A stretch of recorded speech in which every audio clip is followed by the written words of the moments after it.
All right, so let's go back to Hyperfest What's Hyperfest? 2013. What's that?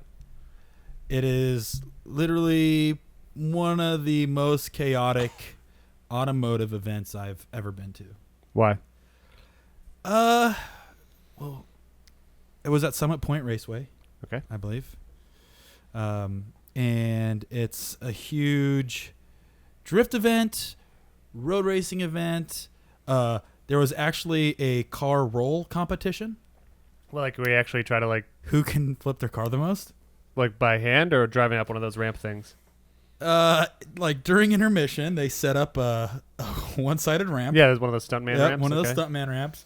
And it was a competition to see who can roll their car the most. And keep in mind, that was just intermission. How many people tried to do that? That seems like a very. I think there was at least 10 cars entered. Oh my god! And And they were pretty awesome. There was like Buick Regals that were painted as the American flag. did most of them get like totaled or what happened? Oh, dude. They were yard sales. I watched one guy. Did anyone get severely injured? Because that seems pretty dangerous to have just untrained. I think if you enter a roll competition, you prime your body, right? You have to train it. So what you do is in training, you drink about 6 beers and like 4 shots. Yeah, and you want to really tighten up. Tighten up. You want to get. Make sure your helmet's nice and snug. Also, I've heard that you want to have your seatbelt off. Right. So that way, if you do like roll out of control, you can roll out of the car and clear of any debris. Well, that's what they mean. Roll out of control. Yeah. Like stop, drop, and roll out of your car when you're flipping. Yeah, because if you can jump out, if you can time it right, where you jump out of your car midair and land on your feet, like you won't get hurt. That's true.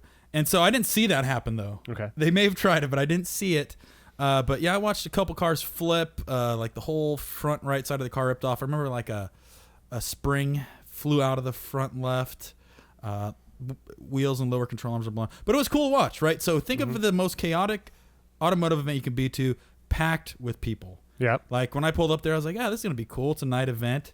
And as you roll up through, I think, Summit Point, it's pretty mellow up front, pretty cool gates. And then you start digging deeper And it's back. party in the back, like a mullet. Dude, I pulled up and there was dudes sleeping on the top of their trucks. They had panel vans with tents on top. People were up all night partying, and yeah. So, anyways, it was crazy. So we get there. I'm there with Forsberg, and a lot of the East Coast dudes go to this event. So like Vaughn was out there. A lot of the Club Loose guys showed up. Vaughn Rippin Junior, Senior? the junior. Vaughn getting June Mang. And he was out there, and as you guys most know, most of these dudes are pretty competitive. Nah. Probably not. So anyways, we're hanging out. It's probably like 2:30 in the morning. We're hanging out at the Forsberg rig, having a campfire, and 2 mopeds show up. They show up out of nowhere. Out of nowhere. Like, keep in mind, this racetrack is massive, so there's campsites throughout this whole racetrack, and then you start hearing... Here's some fucking mopeds. Yep.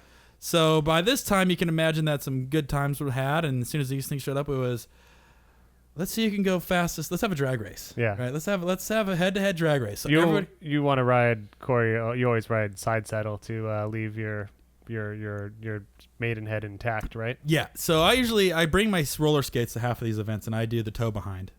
So I consider myself more of a training wheel. Right. So a lot of the newcomers who come on, I train them. Right. But this was well beyond that, and I didn't bring my roller skates. So it started off with winner stays, loser goes, head-to-head competition. Okay. Right?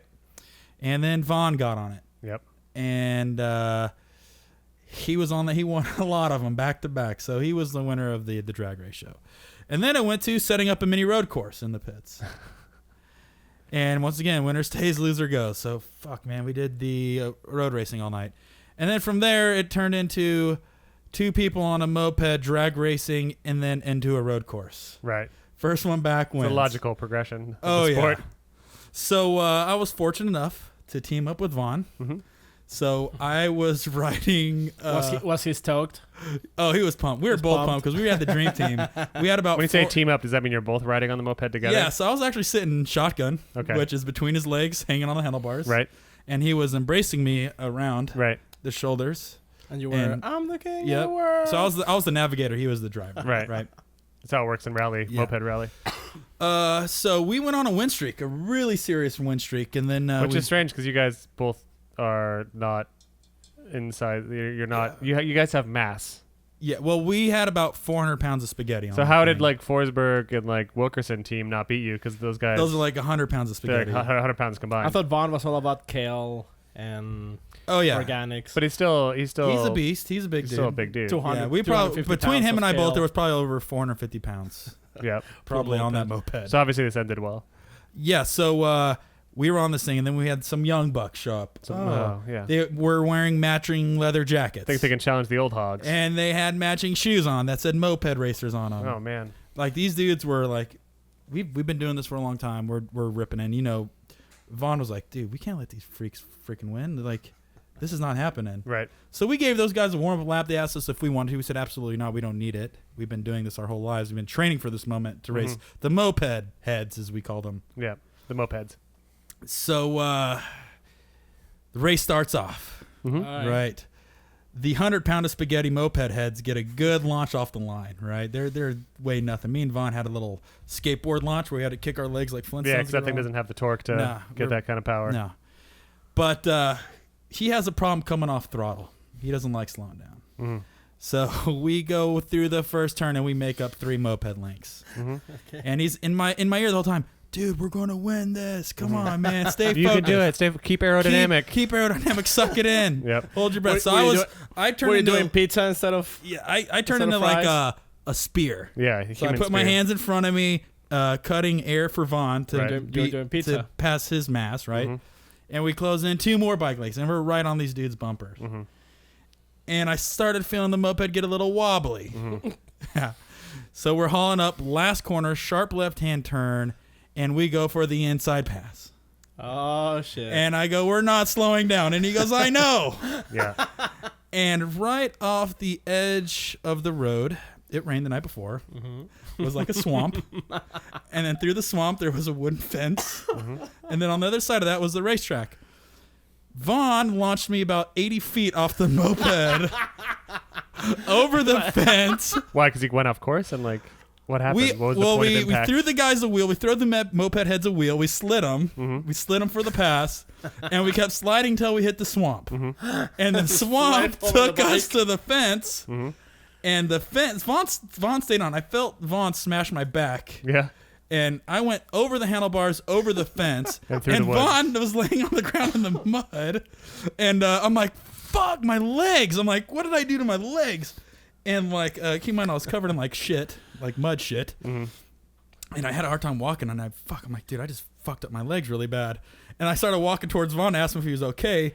And both my shoes fell off and were stuck in the mud. So I lost my shoes. We ended up losing the race. And we had to give a broken moped back to the donators. And that's the story of why Corey got both of his legs amputated and now has robot legs. I actually still have the photo of the bruise. I send it to Vaughn every now and then to remind him that you did this to me. Of the times you've had? But it was probably half of both my thighs because I got both handlebars. That's a lot of space. It's a lot. Dude, it's like 200 pounds of spaghetti on those legs. Wow. And then I took 200 more pounds into the handlebars. What a couple clowns. But you know what? We didn't go down. We still won in our hearts. But I'm never riding on a moped with that guy again. Welcome to Maximum Driftcast, the worst Driftcast show that any of us have ever participated in. Would you say that? Fair enough. I would totally agree. I've been asked to do a lot of them. Probably like 7. Yeah. There was a minimum Driftcast. And I turned them down because they have hosts like Uncle Joey from Full House. Yeah, he was a jerk. And I was like, dude, I'm not doing a Driftcast with Uncle Joey. Yep. I had remember we had the medium. Who was Driftcast? There was the guy Willem Dafoe. He asked crazy. us to do it. He asked me, did you get Paco? You got the letter too, right? He's like, hey, you want to do a Driftcast with me? And I was like, man, what's your background? He's like, I've done it a few times. And I said, okay, well, you're better than the other guy that asked me, which was Uncle Joey. And this one's still the worst. This one's probably still the worst. Yeah. Great. And it's a maximum, so go figure. Here we are. I am your host, Joey from Full House. And to my left, I have Willem Dafoe. How you doing, guys? Thanks for tuning in. And to my right, I have Enrique Iglesias. Mi vida quiero tanto. I can't tell if that's just like generic Mexican music or is that actually Enrique? Enrique Iglesias is from Spain. The only actually. Enrique Iglesias I know. The only Enrique Iglesias I know is Balamos. Yeah. Oh no, just River. stop. We can't get into that. Oh Again. shit! No, River you're gonna get a strike, copyright strike. Yeah, sorry. Oh guys. yeah, because that was the issue, is that the song was too perfect, and the YouTube song will algorithm finder is gonna be like, identify it. "Yep, that's absolutely Enrique," and we gotta shut this video down. So yeah. Where are you in your life, Paco? You happy? Well, yeah, I'm pretty happy. I watched Irish Drift Championship. This is actually an intervention. That was actually a really This good is actually question, an intervention, Sam. Paco. Are you happy? Shit. Corey, come on, back me up here. We Paco, talked how about you this. feeling? I haven't heard a text or a phone I call feel from a you little lately. bit, a little emptiness. Listen, we've been in my meaning to heart. talk to you. Like, you've been taking a lot of fish amoxicillin lately. Yeah. Well, I've been sick. We're Have you, worried. been have you been swelling up? We're worried that you're No. addicted to fish. These are not gills in my necks. We're worried that you're addicted to fish moxie. I'm not. You on the mox? I can Hey. quit it. I can stop whenever I want. Are you on the mox? I knew right when now? he had a problem when we went to PetSmart and he asked where the goldfish food was. Mhm. You're on the mox Dude, it now, tastes aren't good. you? Oh God, Sam. He's on the mox. I can tell. I'm not. Look at my He's pupils. breathing through his neck. Look at my pupils. Pupils. God damn it, Paco. I don't know, man. Sam, how are we gonna do this? I don't know. So you before we decided to give you an intervention, you said you were watching the St. Patrick's Drift event. St. Patrick's Drift Championship. Okay. How's that like? It was at Mondello, Great course. Ireland. It was a pretty badass course. How did that go for you? Oh, dude, it was so good. I won. You did? You won the watching competition? Yeah, I was the one who watched it the hardest. What happened in the event? Well, first of all, Can you do this in an Irish accent? No, don't. are you sure? Yeah, probably That'll be sure. epic. First of all, the biggest thing, what's his name? James Dean? James Dean got beat for the first time in 4 years. He lost. Wait, what do you mean? Like he hasn't been beaten he's in competition? undefeated. He's undefeated at Modelo Really? Fuck. for 4 years in a row. And Who beat this him? year he had to borrow a vehicle. I don't know exactly what happened to his car, but he didn't have his car and he was borrowing a car that wasn't, I guess, up to his standards. Oh crap. And yeah, he didn't make it. But our dude Forrest Wang was a special guest driver. Guest driver? Really? Yep. And When you say our dude, whose dude is he? I thought he was a our pirate. American dude, like an American guest. Arr, dude. That's Okay, his. pirate Yeah. party. Cool. Yeah, he was driving D-Max car, the one he usually has for guests. I think Was that the one that Robbie Nishida totaled last year? I think I was it's gonna the say, same one. like, Ah, And poor the Robbie. Same one. Is that right? Like the left-hand drive, 240 S13. whatever happened to D-Max 86? That sweet-looking Need for Speed 86. Is that still? I don't know. I think might he be in like tore it Ireland. apart or something, didn't he? No idea. I don't know. He has a Previa. Well, like an equivalent. Are you serious? Yep, I'm not kidding. I wonder if he calls it. Oh, the- no, Previa. Here we are. Sorry, Oh guys, God! drink. Throw the minivan. Cheers, Paco's guys. talking about the Cheers, minivan. cheers. Yeah, okay. Every time Paco brings up his Previa, we have to drink. Them's the rules.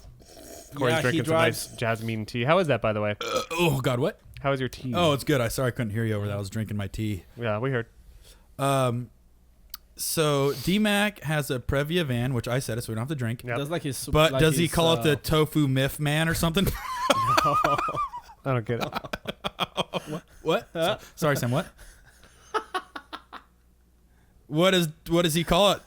Sam, what do you think he calls I his think he calls his it a piece of Previa? shit. I would say he calls it the shepherd's pie drift van. I think he calls it a shite one. Oh my God, Sam! That Guys, was good. That was we so are too good. funny. Wow. What I did there is Wow. I interchanged the food item. So like yours is like tofu because that's like Japanese Yeah. and I guess So you whatever went with the- Mexico. you what went I with the did is, traditional like meal. shepherd's pie. I think that's Irish or English or Corned beef hash tofu drift fan. Corey. Wow. Stop, dude. You're so racist. They are dying of laughter on the other side of these God. microphones. That took me a second. I actually been working on that skit for since last episode. Paco, anything else you want to say about this expert competition? Oh yeah, well, Dwayne. The Rock Johnson. Yeah, Dwayne the Rock McKeever, Okay. 20 years old. Yeah, he slays it. annihilated the competition. It was So he pretty annihilated badass. Forrest. So Forrest misrepresented our country. Yeah, I mean Forrest. I mean, again, he was driving D-Max car. You could tell that he was struggling a little bit. Thanks for letting us all down, Forrest. But God. I mean, third place is not bad. No, it's pretty bad. That means that you're the third loser. Second Second loser. That's pretty good, I guess. Okay.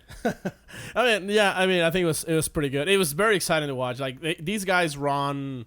It's very different. It's very all out. Like you can tell they're not lifting, but there's Never just lift. like left, right. Like there's just transition. Walls. So versus like American courses, there's a lot more. I think it's more technical. Yeah. If I remember, Modelo is a high-speed entry to a pretty. It's in like 95 miles per hour. Yeah, that's pretty good. Speed What? Pretty That's fast. Yeah. But yep, Shane O'Sullivan. Yep. On second place and Forrest Wang in third place. Awesome. Thanks, Forrest, So- for almost trying your Yeah. hardest. You got the bronze, bud. Congrats to all these three guys.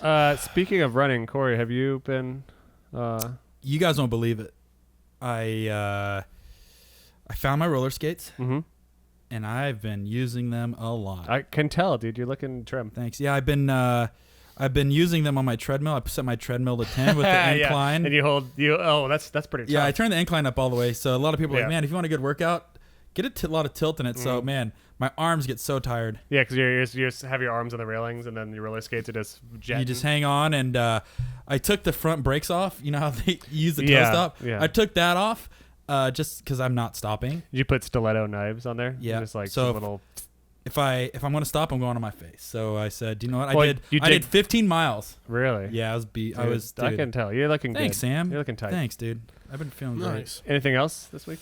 from me? Do you know what we did? What? Is Tell me. we as everybody know, well, a couple shows back we talked about the E30, picking that up in San Diego. Yes. When I missed the show, let me take that back. When I missed the show with Jared hosting, I was out in So San you Diego. used to Jared rewind voice too, because whenever Jared, whenever we're filming stuff with him and he says something, he like screws up his line, which is rare. Jared's a real pro. He's a shooter. But whenever he says something like backwards, he goes skip like a backup on a wow. yeah, just like you Hits did. rewind. Wow, that's cool. We'll do it again. Yep. All right. Great. So when Jared was hosting the show, I was in San Diego picking up the BMW, San Diego. and everybody was kind of wondering why I would get a BMW 30. Well, as you guys, some of you may have found out, you can check my Instagram or Facebook or Street Standards Instagram and Facebook, and we SpaghettiForLegs.com. Spaghetti or legs or spaghetti for legs. SpaghettiOrLegs.org. That's his Instagram, Facebook. Check him out. And we released the Pandem E30 wide body kit. What was it like being sponsored by Panda Express? It's delicious. It is very protein filled. I want to plug General Tso's Chicken tonight. This show is brought to you by General Tso. Orange chicken also still one of my favorites. Yep, and the Kung Pao.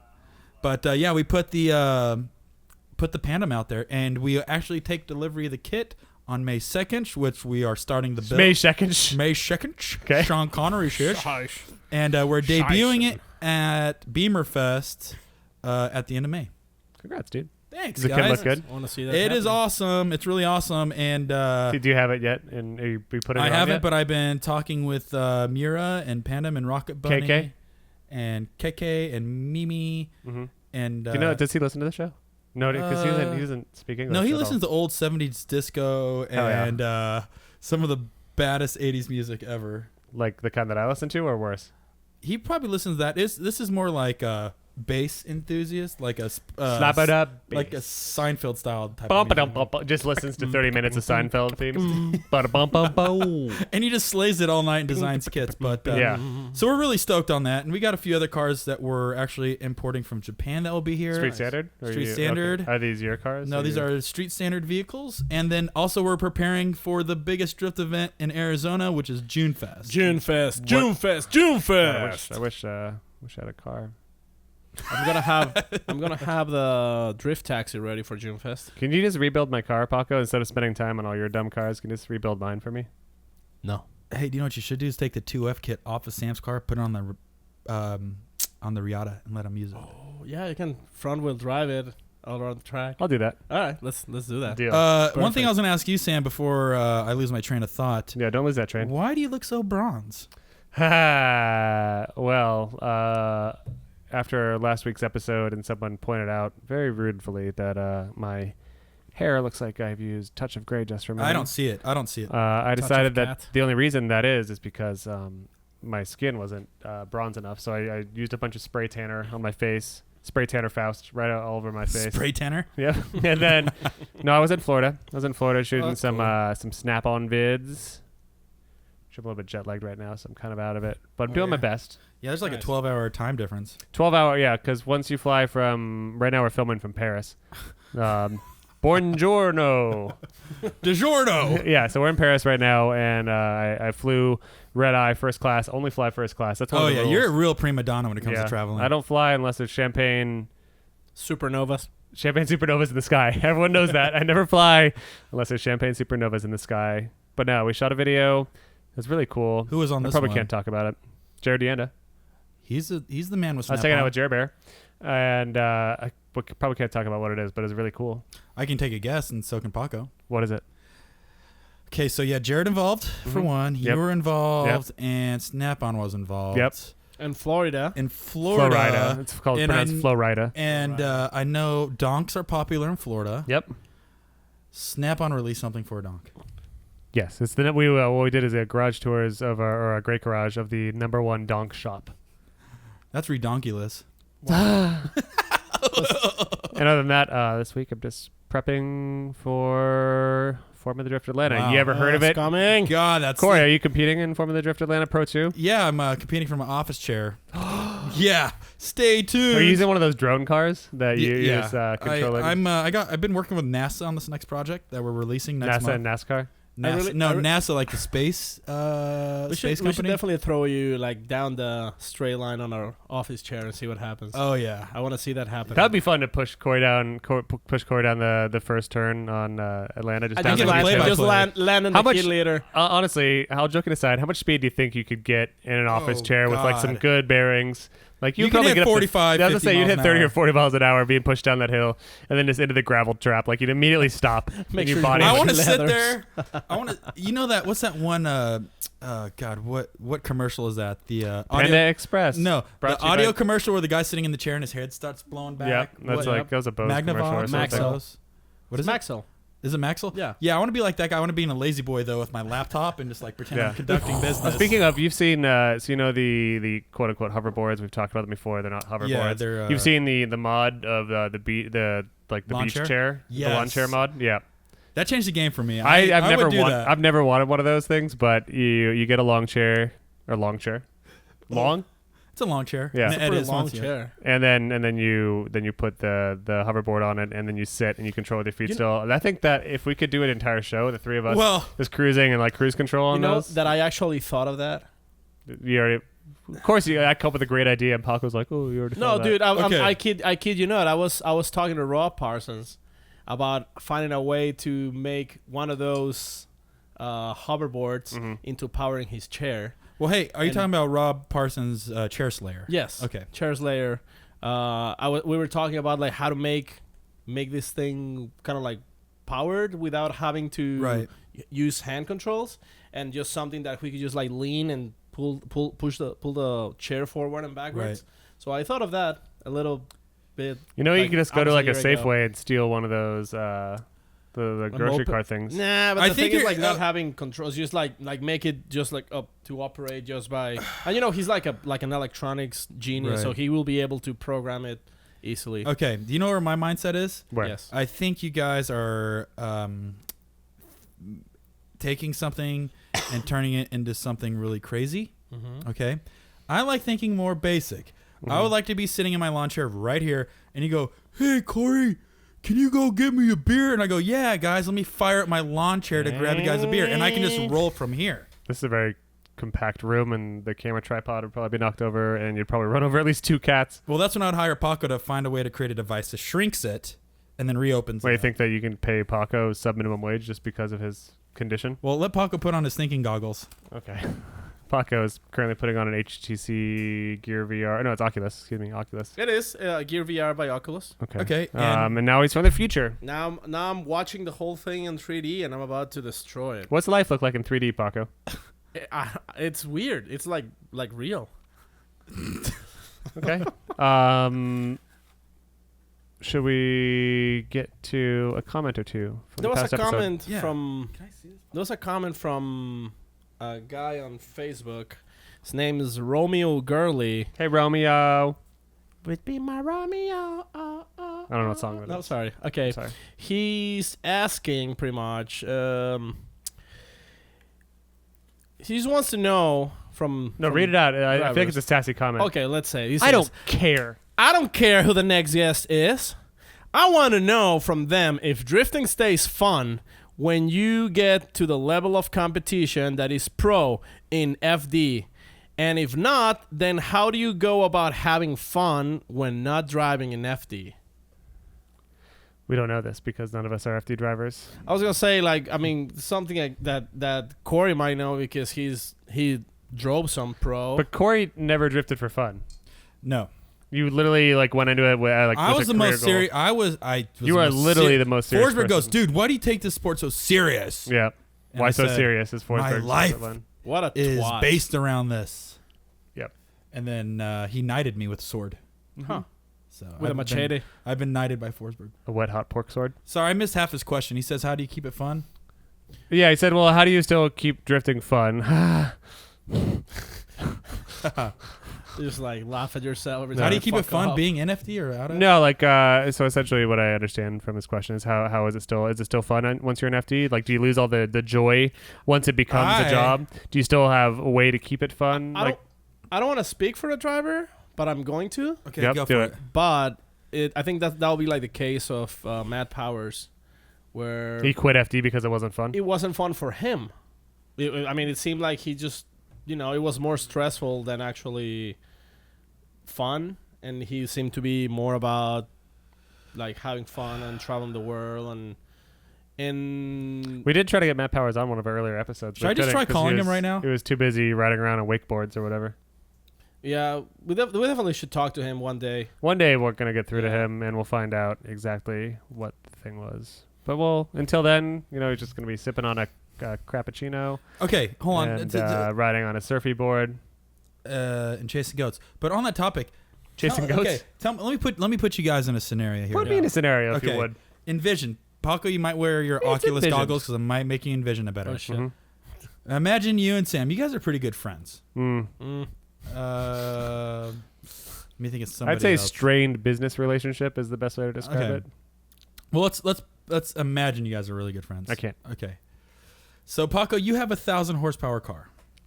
Okay. We still imagine look What up Paco. 1,000 what car would it be? It'd be the something weird. Riata. It'd be the Buick Riata, Riata yep. Yeah. converted to rear-wheel drive, built Twin by turbo Ferrari V8. Actually, I'll kidding aside, Okay. I wanted a CTS coupe. Okay. So let's go You to used to that. have That'll a- be my pro car. You used to have a CTS coupe. Yeah, that's what I'm saying. Oh, and Because you I, had a pro. I love that car. Okay. That will be my pro car. Yep. Okay, I picture you driving a Buick Riata converted by rear-wheel drive, powered by a Converted by real. I've heard of that company. converted to rear-wheel drive by. This would be a Papadakis racing Buick. I was Riata. gonna get there. I was gonna say Steven This Daddy, converted. Papa Mommy, Daddy. Poppy, Oh, dang it. Poppy, mommy kisses. Paco fucking blew that one up for me. cool. So he built you this all dreamed out Riata with RX-8 seats. Mhm. Sam, I picture you driving a. S14 with an SR20. No, I need Yeah. to go more. I'm thinking early 90s Ford Probe converted to rear-wheel drive. Yep. That'd be sweet as fuck.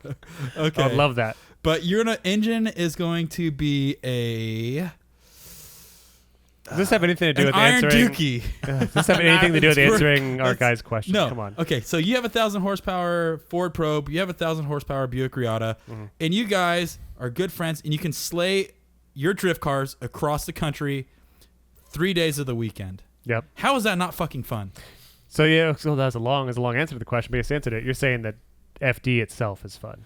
Dude, think about this. You got these guys who are traveling the world in some of the coolest cars, driving some of the Yeah. coolest tracks, and you're driving with the best dudes on the planet. And they're I not- don't know how you don't see that being fun. Yeah, I was gonna say it's stressful as hell. Of course, we've talked about it a lot in the past. We don't want to harp on it too much, but you're of course spending shit tons of time and money and effort, and oftentimes you don't get any money back, and you're broke. And even at the pro level, there's still some broke ass dudes probably, and they just do it because they fucking love it. Dude. So I think it's fun for most people. Having a bad weekend really sucks, but it's still fun for them. And then they also have a lot of the guys have missile cars, and they go to like the bashes. It's like they say, like a bad day at the track is 10,000 better than a good day at the office. As they say, a bad day at the track is 10,000 better than a good day at the office. 10,000 times better than a day at the office.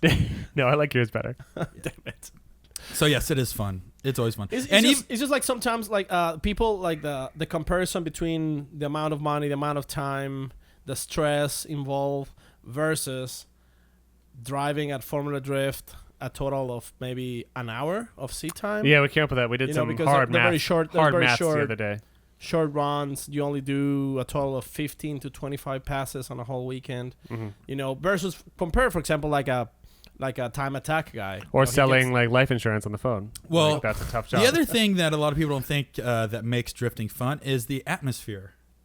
We've all been to an FD event. I don't think it gets any better than that. Oh yeah, that's unbeatable. Being involved in the area, knowing the other drivers, talking to the fans, that's very, very fun. Absolutely. So you look at it as a whole. You look at it that you're driving the highest horsepowered stock chassis cars in the world. You're driving with some of the best drivers in the world. You have some of the best fans in the world, and you're putting on a show ultimately for all these people that is broadcast around the world. Yep. That to me is fun, no matter how good or how bad you do. Yep. Is Pro 2 fun? We'll find out. As you guys know, I'm not doing Atlanta, Florida, but I'm doing Texas and Phoenix, and we'll find out. I think it's gonna be great. Is Pro-Am fun? Oh, yeah. Perhaps fun. It's just a different level of fun. Doubt it. When are you gonna do it? Never. Once Paco fixes my car, I'll do it. I remember you said that you wanted to become a FD driver. Yeah, that's before I realized that. How much it cost? You needed to eat more spaghetti. Yeah. I don't know. I wish that somehow we could find out from someone what Pro-Am's really like. Well, cool. Someone calling us again. Oh God, hold on, let me take this call. Yep. This is Corey with help me out. We're not interested. We're not. Take us off your list. Hello, who's this? What up, guys? It's Nick Dison from Vegas Drift. What's going on? Hey, Nick Diesel. Hey. Nick Diesel, we wouldn't like to buy anything of what you're selling. No, thank you. Yeah, telemarketers. It's 9:35 here. We're in the middle of dinner. Please don't call back. We're eating spaghetti. Actually, I bought a Snuggie a little while ago, but I want to return it. Oh yeah, can you? Operators are standing by to return your merchandise here. Oh, thanks, Awesome. Bobs. What's going on, Nick? What's Wait, happening? Who's Nick? Let's find out. I don't know. He's just calling. Oh, I'm super excited. We're about to have our first round of the Southwest Drift Series here over at Las Vegas Motor Speedway at Import Face Off. Who are you though? Yeah. You guys are more than welcome to come out to the event, being that you guys are an official media partner. But Corey, hopefully you can make it out with the Street Standard dudes. But, just getting ready for the event this weekend, getting all the banner materials ready, getting all the driver door cars going. I thought that this was the Snuggie returns department. What do you have to do with We're Southwest? selling something different here. What do you have to do with Southwest Drift? What is Southwest Drift and who are you? Yep.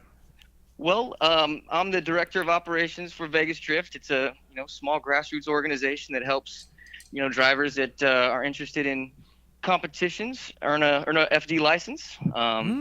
We've been hosting events since late 2007. There were some events in Vegas before that, but we really kind of started to spread our wings back in 2007 with our Nellis Air Force events. You wouldn't happen to be that guy that is in the sanctioning body of Formula Drift that runs a Pro 2 organization that also gives me high fives and thumbs up at the Formula Drift Pro 1 starting line, are you? Yeah, that's me, dude. Hold on. So wait a second. So this guy is involved with Formula Drift on many levels. Yep. Right? He gives thumbs up at FD events. Yep. And then he runs Vegas Drift and Southwest Drift events? And I picked up Paco at a gas station once in Texas. at 7 a.m. Like what kind of He was stranded at a gas station, and I was able to recognize him and say, "Hey, I know that guy." What kind of High pickup fives deal before. are we talking about? Like what kind of picking up? It was the shady kind, man. We were totally out in front of a liquor store, and I was like, "Hey, what's Yeah, up, dude?" I just happened to cross the border walking. I've heard you've crossed a couple of borders, Paco. Yeah. I had a backpack and I was hungry. I thought and you had a cold. stick with like a little a handkerchief tied at the end. It was Paco and Pee Wee Herman, and Nick picked Paco instead. Yeah, I thought Some it was. hobo and action going on. I thought you were an angel for a second. He is an It angel. was raining Come that on. day too. It was It was nasty raining. weather that It was day. cold, Nick, and Nick saved me from the cold. aside from saving Paco from the cold, how did you get started with? That was a really terrible segue. Nick, how did you get started doing what you're doing with Pro 2 in Vegas And Pro-Am. and Pro? Pretty much like everybody else, I think. I started, researching drifting on the internet back in, 2005. Got involved in watching option videos and, the old Drift Society videos, grip videos, and that really, excited me about, the passion, sport of hobby of drifting. And from there, I met some really cool people that have really helped me along the way to enjoy, drifting in many different aspects, not only in the car, but, in the background of events and being able to travel, to places around the world. I've been able to do all sorts of interesting things with the sport. And, it all comes back to watching videos on the internet Right. about 10 years Awesome. ago. I think we all have that in common. But how did you become the head of the Southwest Drifting organization? Did you used to drift yourself? I did. We'll get to that. We'll get to that. Hold on. I think All right. we're definitely going to talk about Nick's drifting history, but I want to know how you came to be, because so many kids want to be involved at any level, but you are not just an any level dude. You are like you're like one half of Ryan Sage's level, for lack of a better term. You are a powerful man in the world of anyone who wants to become a pro drifter. How did you reach this position? Well, to be honest with you, I had some connections through a Marine friend of mine, Ernie Fixmer, and his, wonderful wife, Cassidy Tanaka. And, I had been helping out a great friend of mine, Tommy Sewell. And he was, a great friend, inspiration, got me a lot of good tips and pointers. I started to learn how to drift at Just Drift down in Southern California.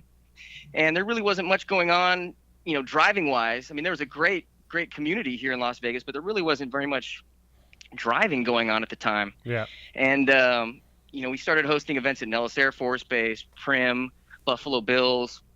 There was events that we've hosted at, assisted with in Laughlin. But the Pro-Am stuff really kind of started in 2009. After Ernie and Cassidy introduced me to Andy Luck over at Formula Drift, I had known him from the, driving side of things. Stay away from him. Don't piss him off. Don't get in his way. But he kind of took me under his wing and kind of gave me an idea that they wanted to do, more of a series out in Vegas. And we had a lot of hungry drivers and a lot of people with style and ambition. And we ran one Pro-Am round. It was just one round, and it was when FD was still hosting events at the Las Vegas Motor Speedway. Mm-hmm. And that round was won by Forrest Wang a long time ago. We're talking 2009. Yeah. I think Johnny Cannabis was on the podium, and so was Roland Gallagher. Johnny Cannabis? Yep, Johnny Cannabis. He has a Mazda RX-7 that Kyle Mohan loaned him for the weekend there. And Roland Gallagher made the trip all the way down from Bothell, Washington to, drive with us. And those three dudes put it on the podium. There's also another driver that's still around, real OG guy from Hawaii. His name's Ron Freitas. I don't know if you guys kind of ever follow our Instagram feed, but he's got a pretty sick Datsun 1600 that he totally tracked out. I mean, it's got a ton of angle. He's going to be out here driving this weekend, but he was out at that event as well with his 14, and it was RB powered. So, I mean, that was pretty much our first, introduction into, what Pro-Am was starting off as. So you started these drift days and nights, these events, and then you got the attention of the Formula Drift powers that be, and they asked you to be a sanctioning body, essentially?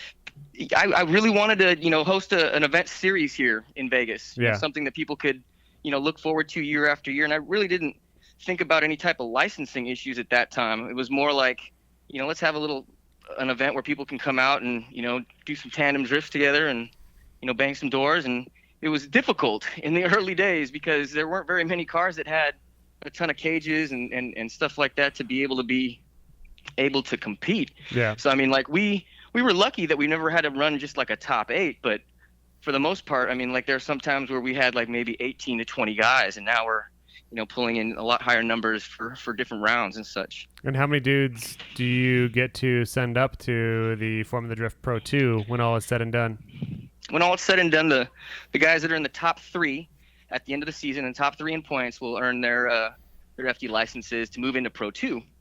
And what's kind of neat about this season is that our final round of the season is at Wild Horse Pass in your guys' right backyard right there. Yep. Awesome. Wild Pony Road, as I call it. Yep.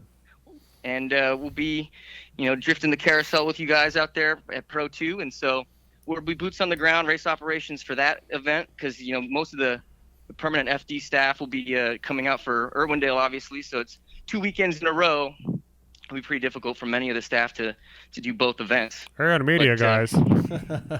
Yeah, and media guys. I mean, the amount of time you guys spend out in the sun and the heat and everything like that, and trying to collect the footage and data afterwards is a tremendous feat. Nice. So, Nick, how many drivers are you guys averaging per event nowadays? Well, nowadays, I mean, we had for the first time ever, we hosted a midweek event. It was on a Wednesday night. It was from 5 to 11, and we had almost 600 people come through the gate to watch, and support local drivers, do a regular practice day event. It was fantastic. People were running 5-car plus trains. We had, individual lines for people that didn't have as much tandem experience or didn't have the safety equipment to enjoy it. And it's grown a lot, really grown a lot over the past couple of years. How many drivers sign up for this weekend?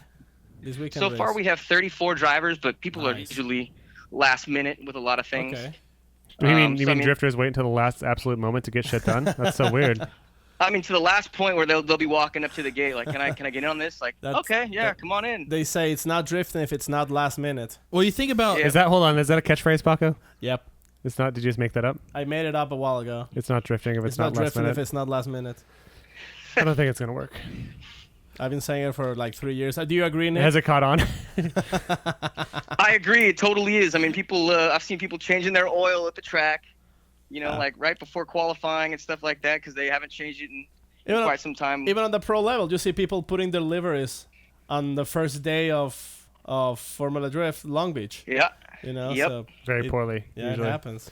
Well, you look at the 34 car count. That's as many drivers that were filling the Pro 1 ranks in Long Beach. So it's like you look at 34 cars. That's a solid number for a serious head-to-head competition, man. Like, what do you say to drivers that don't make it? So obviously 29 out of the 32 people that are, let's say that there's 32 competing all year, and these guys are dreaming of being the next Chris Forrest Hamburgers or the next Vern Griffin, and then they don't make it. Like, what do you think they're just gonna quit? Are you worried about them? What do you say to them? Well, first and foremost, they have to be enjoying what they're doing. I mean, this is a hobby before anything else. People dump a lot of money into their cars. They have a lot of pride in what they build.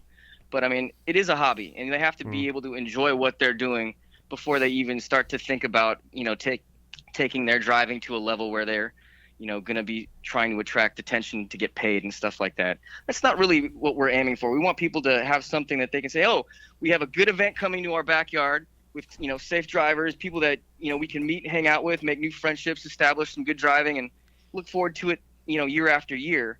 There are a select few that will, obviously rise to the top and move on and do bigger and better things. I mean, we've been very fortunate and blessed to, have had, drivers such as Forrest Wang, Odie Bakshi's, George Marstanovic. Are these all dudes that Corey have gone Hosford, through? Brandon Wicknick. These guys, and even Joe Tardif. I mean, he won our series last year. He's coming back into the series to be a judge for us this weekend.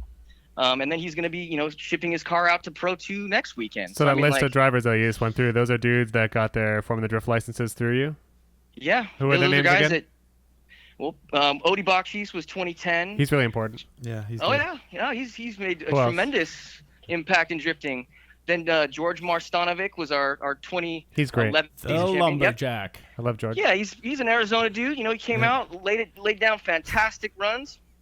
You said that Forrest? same year that Forrest actually went. Really? Well, Forrest was already a pro before he even came to us. Right. He just wanted to follow the proper procedures of, getting back into the game. He took some time off to, work on his shop, get his cars the way he wanted to, develop his program to his standards. And who else? So, I mean, who else did it? Sorry. Let's see here. After Forrest was Spike Chen. So he's out He's in important. Southern California. Yep.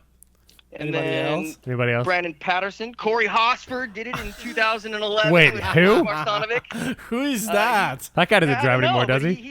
He had a pretty crazy Z. And then he had before the Z, he had his 240. I remember. called me all a bunch of times, had no facial hair, was super motivated and pumped to get What in. happened? What happened to that guy? Wasn't he like 100 pounds less spaghetti than today? He's 100-pound less spaghetti and super motivated. I totally knew where this was going. Did that guy? Yeah. Just like, That's so weird. Like that guy, like he had such a promising driving career, and now he's just some like washed up podcaster. I mean, he used to be at Bondurant doing stuff. He used to be somebody, and then now I get stuck with you jerks. Take that back. No, like all that aside, Nick, you look at your hold that aside. I'm gonna go kill myself. Yeah, I'm gonna jump off a cliff. But also look at your program. Like one thing that I want to kind of talk about is we get a lot of people who are obviously not in the pro ranks, and they're talking about what's the best steps to get to that level. And I think you're like probably the number one guy to go to for these questions. And how would you breed a driver? How would Southwest Drift or Vegas Drift breed a driver to be able to be confident going into the pro ranks, knowing that they have the right tools? They're not horses, Corey. You can't just like breed them. You can't just like make drivers Yeah. from birth. And people have to have the passion. They have to have basic skills. They have to be hungry. They have to, Have $100,000. No, not at all. To Really? run our series is way cheaper than establishing other types of drifting and driving. We do not produce, but we have a way to kind of limit the amount of gap.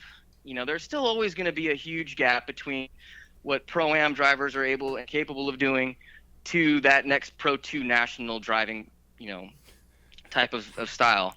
But for us, I mean, we've introduced, a small travel series throughout the Southwest, and that introduces logistics for the drivers. They need to be a little more prepared with what they're going to bring with them. They have to figure out, hotels. They have to figure out, how to manage their fuel, how to manage their budgets.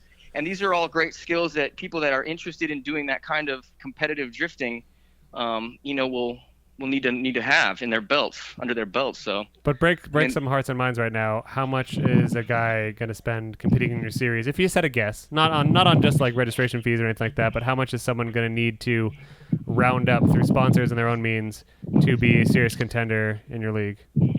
Probably like 6 or 7 G's. No way. Yeah. No, it really is. No, you need a lot more than that for tires alone. No. But that's really not, because you get tons of track time with Vegas Drift and Southwest Drift. The registration fees save a lot, and Vegas Drift and Southwest Drift is obviously targeting the Southwest region, so the travel's not bad. That's what it's going to cost me to replace my fucking motor. Like it costs you a lot more than that in tires. You're lying to me. Both of you are lying. No, I mean, like I was just talking to Blake Olson's dad, Ted Olson, and they've kind of been working with some tire sponsors to put stuff together, and they say, yeah, we blow about $800 to $900 in tires per round. Right. Our rounds are 1 day. Drivers get anywhere from 3.5 to 4 hours of practice. Then we go into a judges drivers meeting so they can get the actual scoop of what the judges want to see after they've kind of gotten out there. Then we go into another hour session of practice. what? And then so I mean our events are quite long, but we do have an announcer. The people that are, it's kind of bridging the gap to let the teams and drivers know what scores are being done. Our driving and judging is a lot more transparent, whereas, like you can have a spotter. Oh, wow, you're ripping on FD Pro 1 right now? No, not at all. No, I mean, like, I just want to make sure that people get a fair and full pull. Right. It's key for people to, walk away from something that they've put a lot of time, energy, sleepless nights into, Right. and, realize that, hey, I got my shot. I got my fair shot. Hey, at Nick, it, let me ask Sam a question real quick. Yeah, go for it. Hey, Sam. Yeah. It's Corey. Hey, Corey. What do you have for me? So when you're running the local drift events out here in Arizona? Yeah, of course. How many tires did you go through a night? Usually like 1 to 1.5 sets. Okay, so you're spending about $7,000 a night then on tires. No, that's like I don't know, probably honestly, Corey, if you're making a joke, that's like $300 in tires. Okay. But that's the thing. It's only 1 day. Like, it's very easy for us to look at like spending. Yeah, but I'm not doing tight competitive tandem either. Well, no, it's not that at all. It's 1 day and it's broken up in a couple different segments. And I can tell you from experience. Okay, but that's just tires. But I'm counting like Nick. Could you take the phone out of your mouth real quick? What's going on? Are you in a windstorm? Are you in a windstorm, Nick? Nah, let me move my microphone out of the way. That's there you okay. go. I just thought that you'd put it in your mouth as a joke. Hold on, Guys, let me before- answer Corey's yeah. very pointed question real quick. Hold on. Because I was not just talking about tires, Corey. I'm talking about you got to change your oil after every event. That's like $30. You've got to replace some parts. Maybe you broke some Maybe. shit. Maybe you didn't. But you've got to spend gas. Let's say you're driving from You have to Phoenix, drive there, you Arizona have to to pay go for to a Vegas hotel. Drift. You have to pay for a hotel for yourself. You have to pay for a hotel for your buddies that are helping you potentially. I'm just saying, like, I'm not looking for some crazy exorbitant number to run Right. Pro-Am, but you're still probably going to spend, at least plan for a season, for contingencies and shit. Let's say you're getting no sponsors and you have to pay for everything out of pocket. Right. Like, I think it's probably safe to say like 20 G's. I don't think so. I think that's far off. I think Chris Soren did the numbers Right. a while ago, and he came somewhere close to 20 grand. Yeah, that's our buddy. a out of whole Phoenix. season.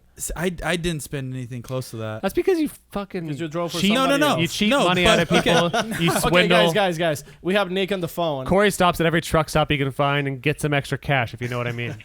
No, Nick Yeah. knows what I mean. Putting rocks on tires there, just Corey. yeah. But I'm just All right, before we give panhandling. Corey a chance to answer, Nick, Paco had brought up that you used to drift, maybe. Yeah, I mean, obviously, getting involved in drifting means you got to be doing it. I bought my first Corolla. It was Yes. a SR5 Corolla. I got it in Santa Barbara. I was living in California at the time, doing contract IT work. So I mean, my background in my regular life, was former Marine and then into IT. I didn't know you were a And, Marine, dude. Yeah, spent 8 years in the Marines, made it all the way up to sergeant. Dude, I was Spent a thinking lot of- about fighting you every time That's I where see you at Pro One. that now, nice posture of him. well, now I'm not sure because every time I see you at Pro One, like on that grid, I want to fight you, and like I'm about to throw some bows at you, and every time I stop myself, I'm like, no, this kid's got something else, and now I know you're a Marine, I can totally take you out. You gotta get your ass wet. It's got to be the hair that threw you off, man. Oh no! Well, Speaking of the hair, Nick, we have a question here. is this a question from Paco? No, this is a question from the audience. We believe it or not, there's people who wants to know something about you. Yep. And we have a question from the Instagram from username Driftaru. You might From DJ Lloyd? You might know What's him DJ as- Lloyd trying to say? as DJ Lloyd. So DJ Lloyd has a very technical question. Yep. All right. So Drop it, DJ. DJ wants to know if he says, what shampoo and conditioner does Nick Dison use to get that majestic shine? God damn it, DJ. It's Pantene Pro V Natural Fusion with the melon essence. All right? Yes! I knew it was about the melon essence. I've always said it was. You could smell it for every time you walk by Yep. Nick.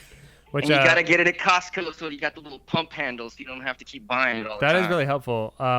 By the way, Corey wrote a private message to me just on our papers in front of me right now. No, And it was intended to be private. no. And hold Hey, on. on a side note, No, Corey. No. This is important. This is an important topic, I believe. Because Corey wrote it on this paper. Corey, let me see the paper. no. All right. No. Well, more or less what Corey said was like, yeah, of course it's going to cost about 20 G's to do Oh, this. God. But I was saying that it was 8 G's so people wouldn't be discouraged because Corey wants to see the sport grow.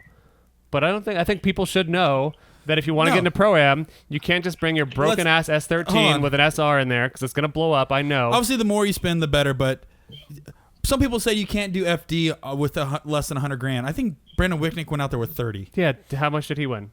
Sorry, Brandon. You What did did the well. winner win? They each won $5 grand. That's I'm not talking about shit. winning the event. I'm talking about winning. Oh, he probably won nothing. I'm but not saying still. like winning pocketing. I'm saying like how much you were competitive. What's that? The competitive drivers at Oh. FD, short of Chelsea Don't Call Me a Girl Denofa, who probably still spends upwards of close to 3 figures a year on a season. I don't Or know. I not 3 think, figures, 6 figures, so, excuse me. Nick, you run 4 rounds, correct? Yep. Correct. And that's starts off in Vegas this weekend, then it goes to Colorado, and then there's Yep. 2 stops in Phoenix. Well, one's an actual at Honda Muscleman P1 circuit in Tucson, Arizona. Muscle Man. Nice. Muscle Yep. Man at Tucson. Yep. I So, think, I mean, that. Wait, there's a sanctioning event at Muscle Man? Yeah, we're doing it. Dude, that'll be We, nuts. Oh, yeah, it's gonna be cool. because that's such a tight track. That is a tiny little track, and that's going to be so... And it's like a go-kart track, so the asphalt is super slick. That's going to be super cool. we people need to have multiple skills in their toolbox, and big, long, huge tracks, K-rails, coming off of banks, and then obviously the technical portions of P1 are, really help drivers, get to where they need to go. Yeah. It's just fun. But, Nice. No, P1, that'll be really cool to see some high-powered cars in there running off the dirt like I like to do, just driving. When I drive P1, it's really important.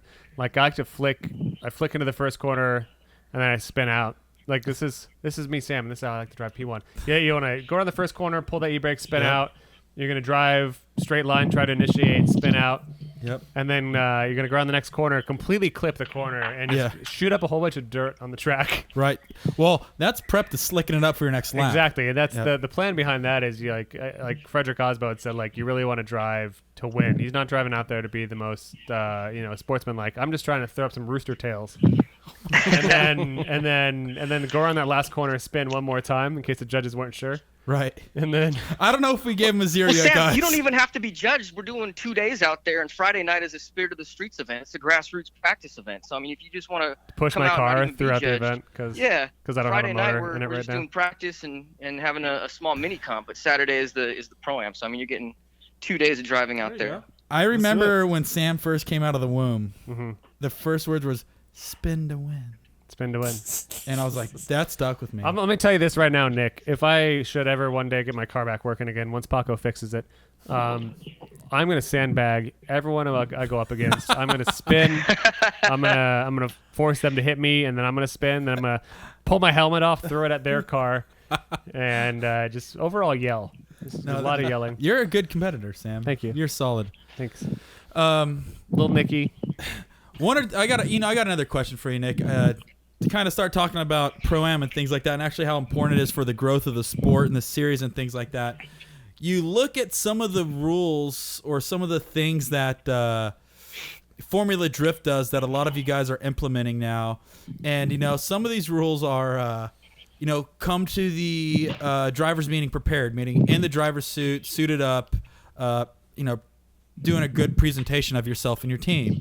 I think there's a lot of the back end stuff that a lot of these guys don't know that's going to help these up and comers. What are some things that you would tell somebody if they want to be successful in Pro-Am and Formula D? What's some key things that your series can offer to help these guys?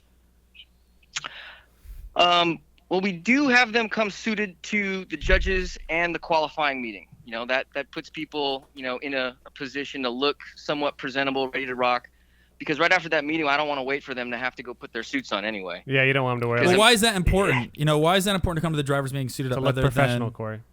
Well, it's important for numerous reasons, but for the most part, we're just trying to prep people that are getting serious about it, that want to move on to the next level, to be able to start representing themselves and their brands and in grow the fuck in up. a way that right. Yeah, I mean, like Garrett Nikolic was a prime example, and he's our new technical manager. He won the crew chief of the year last year at FD, and this year he's helping us out with. Never heard of him. G Wade. Never heard of him. Never heard of him. You're talking about G Wade on yeah, Force he was a Wang two-time Wang's licensee with us too. Yeah. He paid his dues. He's been driving with us for eons, but he got yelled at by Andy Luck. Totally just ripped into him. Showing up to the driver's meeting with no shirt on. Literally no shirt. He's got those beautiful he's letting it all hang out. Wait, Andy Luck was helping out at Vegas Drift, officiating some of that? We finalized for a few years. I think 2 or 3 years we finalized our Pro-Am series at FD. So Okay. the first 3 events, we're getting people ready, and then by the final event they were able to drive on the pro course. Yeah. And so driving on the pro course also put them into the Pro Media Center, and the Pro Media Center also put them in front of the media. Now, did Garrett say to Andy Luck, "Hey guy, it's hot out here," and how did Andy respond? No, he just pretty much locked it up, went off and put his shirt on, came right back. And there was recently a post that he put on Facebook that says, please come to the drivers meeting, suited guys. And then there was a nice smart comment that says, I remember hearing about this shirtless comment. He knows from experience. Because I feel like it was last year when I was working FD Media and I tried to go down to the drivers meeting because you find out some fun stuff there that they told us media was not allowed there. So I imagine what happened is all the drivers wanted to have their shirts off. So rather than try to change the drivers, they just changed the media. They kicked the media out. So now all the drivers meetings I hear are shirtless, mandatory. Shirtless. Is that true? No, I don't really know the politics behind why media is not allowed at those meetings. No, I know full why, but it's shirtless is mandatory, or do you just have the option of having a shirt? Nah, they're fully suited. They're ready to go. Nice. They want to rep their brands and stuff like that, and the people that are supporting them, putting the dollars into their programs and stuff. But that has nothing to do with our grassroots style program. We just want to make sure that people can present themselves in a way, because we run on time. We show people the respect of running on time. We want to want them to do the same for us. Cool. You know what I mean? Corey, one more question? Yeah, no, I that's one thing, dude, that I really want to get these people informed about, especially a lot of the listeners that are wanting to go through Pro-Am ranks or wanting to eventually be in Formula Drift. Some of the key values, because once you get to the pro ranks, you're going to have, hopefully by that point, people who are spending money on your program. You have a lot of big companies out there, and how important it is to represent yourself and your team well, because I think these guys need to realize there's a lot of eyes on them, even though they don't know it. And how valuable it is to treat even a Pro-Am program as if you are running pro, because the whole idea is running a series like yours is to hopefully train yourself. By the time you get to the pro levels, you're ready for everything. Yeah, it is a driver development series, Corey. You're right about that. And I think that's one thing that I really want to get these people to know. And you've seen it. You've been in the sport for a very long time, either working with Tommy or even running your own program. But that's one thing that I really want these kids, especially getting into drifting or getting into the pro levels, that even at a Pro-Am level, especially where I was, and I ran with you guys in 2011, and I remember running the Vegas event where you guys had the super fast course into the K-Rail. It's like you still had the Falcon guys out there, you had the Hankook guys out there, you had all the big spenders, and trust me, those guys were watching you even though you didn't think they were. And you have to use a series like Nick's, not just to go out there and have fun. Yes, you got to be there for the right reason, but if you really want to grow into the next ranks, you have to follow the guidelines, understand it, so when you go to the next ranks, that you're prepared for it. Because I'm telling you, it's a totally different world if you're not trained. Yeah, drifting is wild. It's street. Like, it's crazy. That's why a lot of people got into it. That's why I got into it. But if you want to compete at the pro level, it's not street anymore. It's pro. And stop acting like it's street. Like, because the street stuff's still awesome. It's still cool to shark out with your homies, whatever you kids are saying these days. But if you're trying to make it pro, then stop screwing around and act like a pro. And that's what Nick and his league are there to do. And Nick, we're real sick of talking to you. All right. Well, I got to get back to screening some T-shirts here anyway. So. Good. No, it's been a very enlightening conversation. I wish that I could spend hours and hours talking about the Pro 2 League with you and maybe slip some money in your pocket. Tell us real quick, just to see where can we find more about you and your series? You can find us on the internet at www.vegasdrift.com, on Instagram and Twitter at @VegasDrift. This weekend we're at Import Face Off. Hosting our Southwest Drift Pro-Am first round one, and then just give us a follow on Instagram. We try to post up as much stuff as we can, support our drivers, support our supporters. So any that's final pretty much it. words of wisdom you want to leave to a newcomer to the sport that's about to join your league? You should definitely enjoy the hobby before thinking about licensing. Come to the event, enjoy the event, do qualifying, go and do some tandem battles, but it takes a person at least a minimum of 3 years, to really actually make the contacts that they need, to get the driving under their belt, to get the amount of battles that they need to have to be able to, really stuff it into someone's door. And at that point in time, you'll know you're ready to go. There are people that really say that, oh, I can do it this year, I'm gonna do it this year, and after round two, after some poor qualifying, they give up.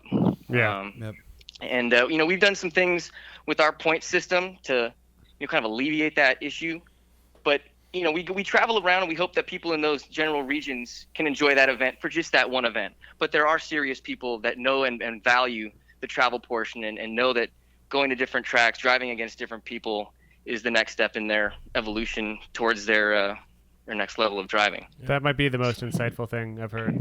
As a piece of advice to one of the many kids out there that are looking to become pro at this. So thank you so much for doing all you do, developing these new drivers in the future of Formula Drift, and keep on rocking. I'll see you in Atlanta in a few days. And Paco and I may see you tomorrow. We'll see you tomorrow. Yeah. Wait, are both of you driving up to Vegas? I think we might be. Oh, well, cool. I guess you'll see Nick before I see Nick.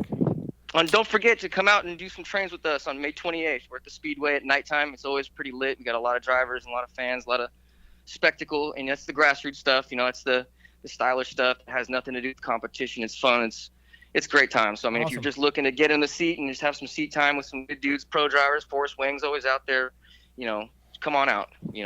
Cool. Awesome, Nick. Well, we'll look forward to seeing you this weekend, and we'll talk to you soon. Good luck with your shirts. All right, take care, guys. See you Later. Goodbye. Oh, cool. Let's cut him off before he's done talking. Well, did you guys learn anything? No, I didn't learn anything from that guy. Did you guys know that Nick Dison, his real name is Dave Grohl, the singer of Foo Fighters. Was that really the Foo Fighter man? Yeah. And he was in Nirvana too. Yeah, he used to play the drums with Nirvana. Now he sings with Foo Fighters, and he also runs the Vegas Pro-Am Series. The joke is that Nick looks a lot like David Grohl's. They're uncanny, like the same person. I don't think. I mean, they look kind of the same. I'll post like a picture on Instagram, and you guys be the judges. Dave Grohl. Dave I really Grohl. didn't like Nick. Dave Grohliosis. Why didn't you like Nick the most? He brought. Oh, God. Oh, can we just do a podcast here for a second? Who is it? Find I out. don't know. Let's go. Hello. What's going on, dude? Who is this? Who's this? It's Joey Redmond. Joey from Full House? Uncle Joey? Yeah. Oh, man. Were we just talking about doing a drift event with Uncle Joey? Yeah, that's so crazy, Uncle Joey. Like, we're so happy to have you here. Congratulations. Yeah, I'm sorry you guys couldn't afford Uncle Jesse, but I'm the next best thing. Honestly, I'm Team Joey. But I'm a full Jesse and the Rippers fan myself. Joey, what are you calling us for?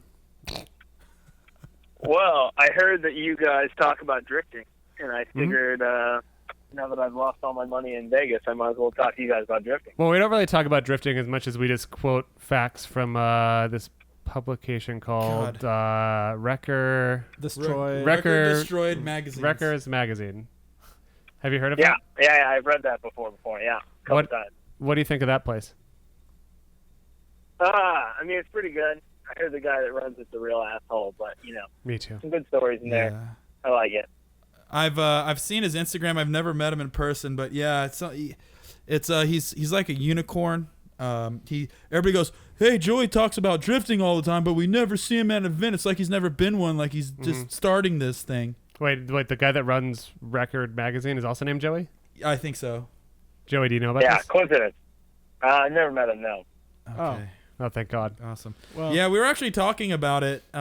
We were talking if there was any type of publication out there because somebody said that our facts are wrong a lot. Yeah, and they said that also we talk over each other and that Corey's a real piece of shit mostly. So we were just trying to get to the bottom of it. Do you know? Do you know anybody yeah. that runs that or that can help us? I can see what I can do for you. But, Right. the commenters on there are they're quite the bunch of opinionated people. Wait, hold on. Is this are you actually okay? I know you've been playing us for a fool. whoa. Are you Joey Redman, the guy that runs Wreck Magazine, or are Is you this Joey the creator of Direct? or are you Full House guy? Well, both, actually. I don't know if you're Holy the shit. same person. wow. Mine's blown. Yeah. Well, now that we have you here, that's How's it incredible. going, Joey? What's it Nuts. like? What's it like being the only real journalist in drifting? Well, I mean, I don't know if I would classify myself as a real journalist, but writing about drifting is not the worst thing ever. I guess Wreck Magazine's been around for about 7.5 years now, so I guess right around about half of what Formula Drift's been in existence. It's pretty cool. It's really changed a lot, I think. I think that's one of the big things that people discredit a lot, I think, is like how much drifting in America, like outside of even Formula D, really kind of morphed into something that's very different, and I think that's pretty cool. In what way?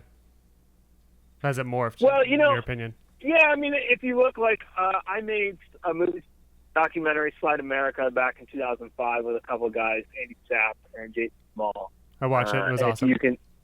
Perfect. And if you just look at that, like, drifting was very much like, I'm just going to take this car that, like, I kind of already owned, or, like, I probably drive to my job and, like, figure out a way to get some angle in it. Nobody had power. I think the craziest car we saw on that whole tour around America was, like, a 300 horsepower SR. And that dude was, like, the most bananas drift car. anyone had ever thought of. Craziest swap was an LS. Which is so I didn't crazy. know that existed. But just so in those crazy though that was like the crazy car, and then that is what rookie know nothing mechanic me did in my garage. Just like throw an SR in and turn the boost up, and that was 300 horsepower. And like that was a crazy build in 2005. Why yeah, exactly. Like that's only 10 years ago, right? So yeah. Just the fact that you have these companies now that have businesses that are just selling drift parts to kids. Yeah. The fact that there's a company like Sicky that you can literally bolt in a LS3 with no welding into a 240SX is pretty nuts. Why did you care about drifting in those days, and what's your background that made you care about drifting?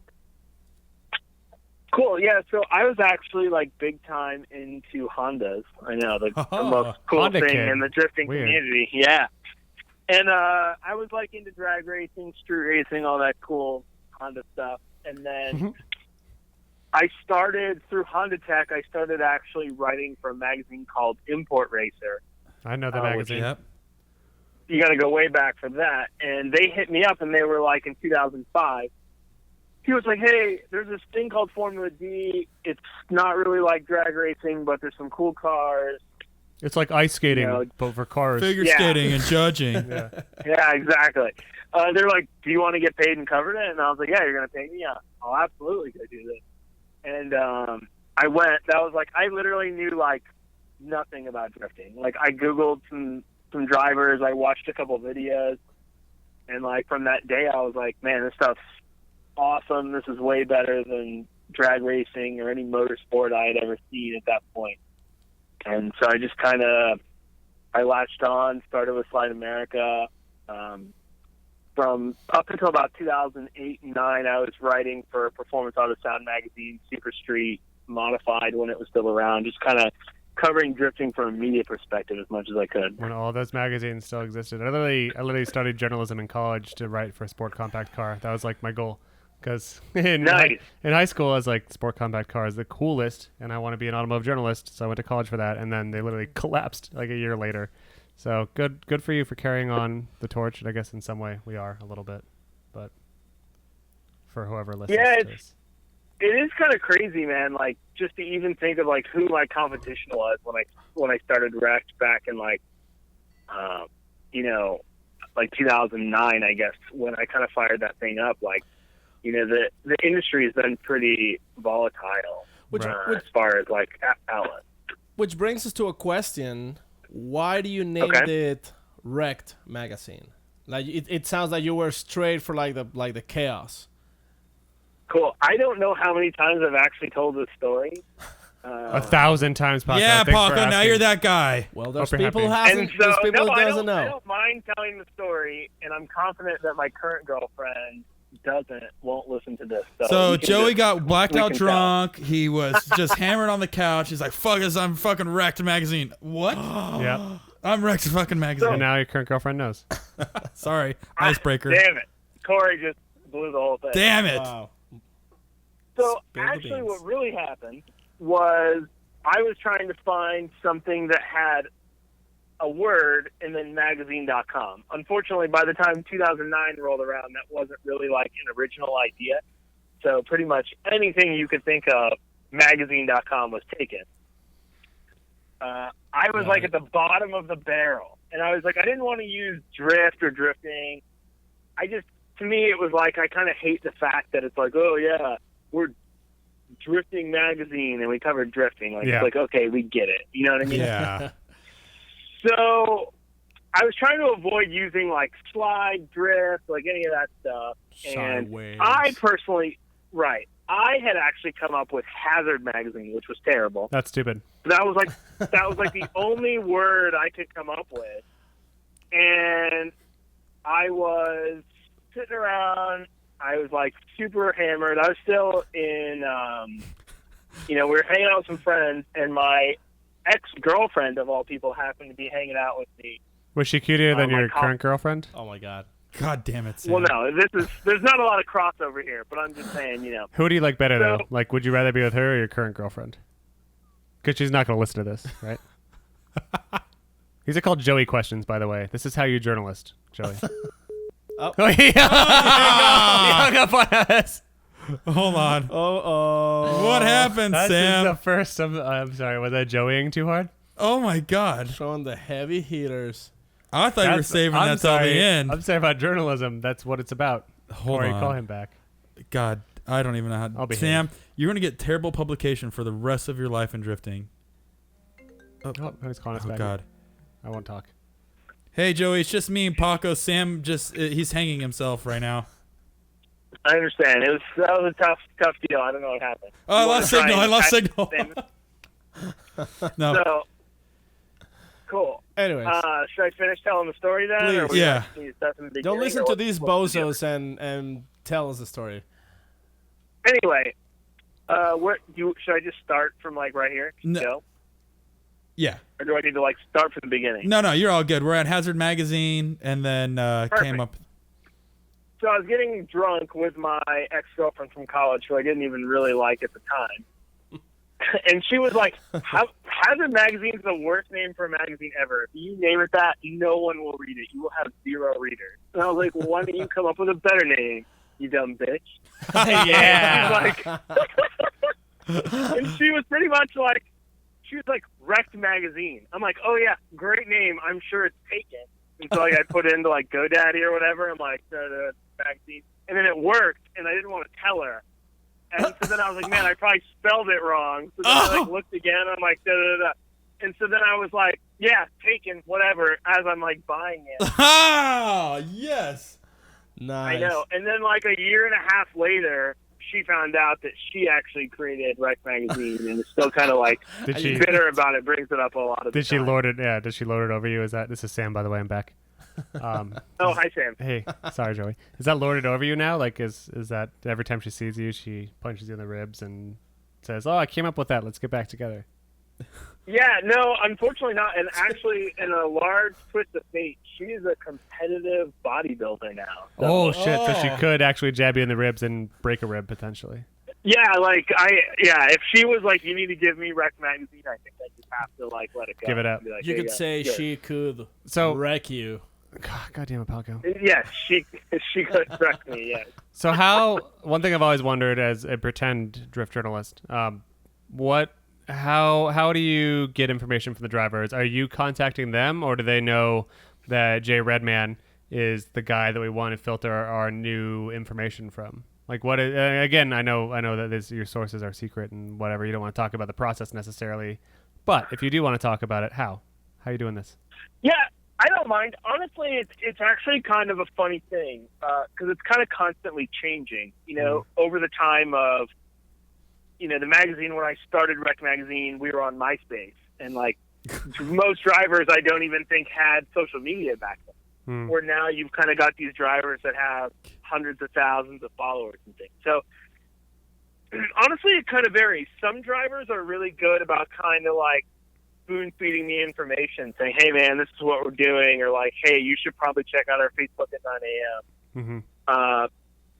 Some drivers I get nothing out of, and, you know, I get leaks from different fans. I get things from other crew guys, and everything kind of comes together. Like, it looks like way more of a polished operation from the outside, but it's pretty seat of the pants. In reality, every like really good story we've ever broken has been from fans, which is kind of cool.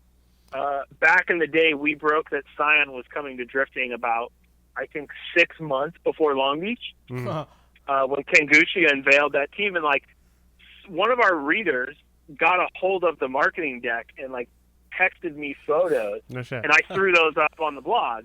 I haven't gotten that lucky like lately, but you know, we get these random connections with fans that are like in the industry or kind of have a beat on some information, and I would say our fans are probably about 90% of the time on the money with what we get. You have some of the most Depending on diehard fans too. Yeah. Yeah, I mean, we've got some guys who I think we have. I mean, if you look in the comments, even I try and stay away from them, to be honest. As much As you as should. Those possible, commenters are real dickheads about certain podcasts. Sometimes I'm not sure if I'm on Reg Magazine or the Dirty. Or just standard YouTube comments.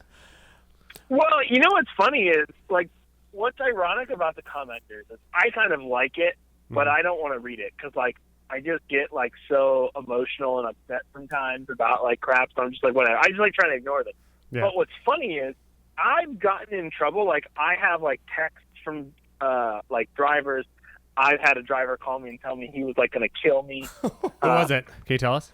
I won't say. Why was it Conrad Grunwald? Why would he say that? Conrad is going to come after you. Well, what's funny is It was. all of those things happened over comments on the site. And it's just my like, God. You don't control this at all. Drift drama. Yeah. I know, but I don't know. It's funny. Like, I don't know if people just think that I'm all the commenters sometimes, or like It's just one big it's just a really discussion with weird yourself. thing. Yeah, like I've gotten a lot of heat from things people have said. I'm like, look, I don't moderate. I just try not to read them. Like that's when drivers are like, hey, why did this guy say this about me? I'm like, you should just not read them. Like, if you can't handle the heat, get out of the fire. Joey, can I tell you my favorite breaking news you ever put out? Yeah, please hit me. The Forrest Wang livery. Yeah. That was What? Yeah, no. That okay, was so probably one of the most intense, cool refresh things my I've ever memory. seen. I remember there was some drama, but I don't remember how or why. What I happened? think it was just how it all went down. From the outsider not being involved, it was great to read. But what was it? I don't remember. I remember there was some drama. Forrest One was trying to release his livery right at Media Day on Long Beach when he finally brought the S15. But Jojo got Because a the thing hold. is, like, nobody knew it was an S15, and Joey I guess you got a hold on some photos, and you made it public, and they got pretty pissed. Which is a journalist's job. Yeah. I can obviously only tell you the story from my perspective. Let's but hear it. basically, I got an email from a reader that was like, hey, I was at Willow Springs today. It looks like Forrest Wang's in an F-15. I had no knowledge, no information about it. And the livery was pretty close, so I was like, well, clearly this is like Forrest's car, right? Mm. And so I was kind of like, man, I should hit Forrest up. But then I was like, no, the problem is, in a situation like that, like, he's going to ask me not to post it. Right. So I was like, I should just kind of roll the dice, throw it out there, hope that it's his car, because I didn't even really know at the time. Yeah. I was like 95, 99% sure it was his. So I kind of posted it. I didn't even really think anything of it. And I think, like, I went to dinner, or something with, like, some friends, and my Instagram's, like, blowing up, and it's like, hey, you should not read Rex Magazine, and all these people are like, fuck Rex Magazine, da-da-da-da. And I was like, whoa, like, what's going on? And so then, like, people have been texting me, like, hey, man, did you see, like, that Forrest and those guys said to, like, never read your site or whatever. And I was like, oh, okay. And so I was like, well, I don't know. Like, I was just in one of those moods. I had a drink or two, and I was like, so then I posted on Rex. I, like, reposted the photo. And I was Again, like, hey, just to be sure. Listen, this is the best part. yeah, I reposted it with, like, the text that was like, hey, anyone that has more than 10,000 followers, if you repost this photo and tag Rex Magazine, I'll PayPal you $5. How fucking awesome is that? I think the first one was Forsberg. Yeah, Forsberg jumped on that train like a bunch of... Boom! Where's my $5? That was a brilliant Yeah, idea. and so what's funny is Forsberg posted it, and, like, he was kind of, I think, like, the first or second guy who posted it, and some kid was like, hey, Forsberg, you better get your $5. So then, like, I, like, PayPal'd Forsberg $5, and then I, like, posted the, like, you've paid, and I, like, blurred out Forsberg's email. And then he replied, it was like, thanks for the $5. And then all of a sudden, like, I was getting private messages on Facebook. Hey, man, I have this, like, weird page that's, like, laughing at girls. I have 20,000 followers. Will you pay me I would $5? like $5. And I was like, yeah. Yep. And so I was like, sure. And, like, the second, like, I posted a PayPal receipt, like, random dudes were just coming out of the woodwork looking for $5. How much? Well, you how were much- just everybody's friend at that How point, much money Joey. did you end up paying out for that? I think I paid out, like, $75, somewhere around there. Oh, that's 75, so like, worth $80. it. And That that is was so pretty good. fucking worth and it. what is the aftermath? What is your relationship with Forrest now? Honestly, like, what's crazy is I had seen Forrest at so many events, and, like, we had never really spoken, like, much at events in the past, all the way back from Moped Drift, and, like, we kind of, like, talked at Long Beach. Ariana, I think, was about as upset as he was, or a little more upset, and I talked to her. We kind of squashed it, and then he, Forrest obviously wasn't too upset. He came to 2 of my Street Driven Tour events this year and drove the car and stuff, so it sounds like it kind of, I understand you do all that work before Long Beach, and then it's like, boom, the car's out. It's like, oh, shit. It's never a fun feeling. So do you feel, I feel like one of the only reputable journalism sources in drifting, like, do you have any regrets? Obviously, you probably don't, about posting this. Like, would you do it again? Will you keep doing this thing? I kind of have to, to a point, do I want to do it? It's like, sometimes it's like here or there, but honestly, like, pre-Long Beach drives the site. Like, that's where we see, like, good social media growth. That's where we see, March, April, and, like, October, November, right around SEMA are, like, our peak traffic season. Yeah. And that's just kind of what people expect. And, I'm competing against, I'm trying to take the same dollars from companies like Super Street Magazine. Right. Well, oh, yeah, what is up? No, so I was going to say, like, how many people, I'm kind of rolling on the same topic here. How many people view your website uniquely a month? Like, how's your numbers? I honestly, what's your numbers at? I don't look at all that on a frequent basis. Like a guesstimation.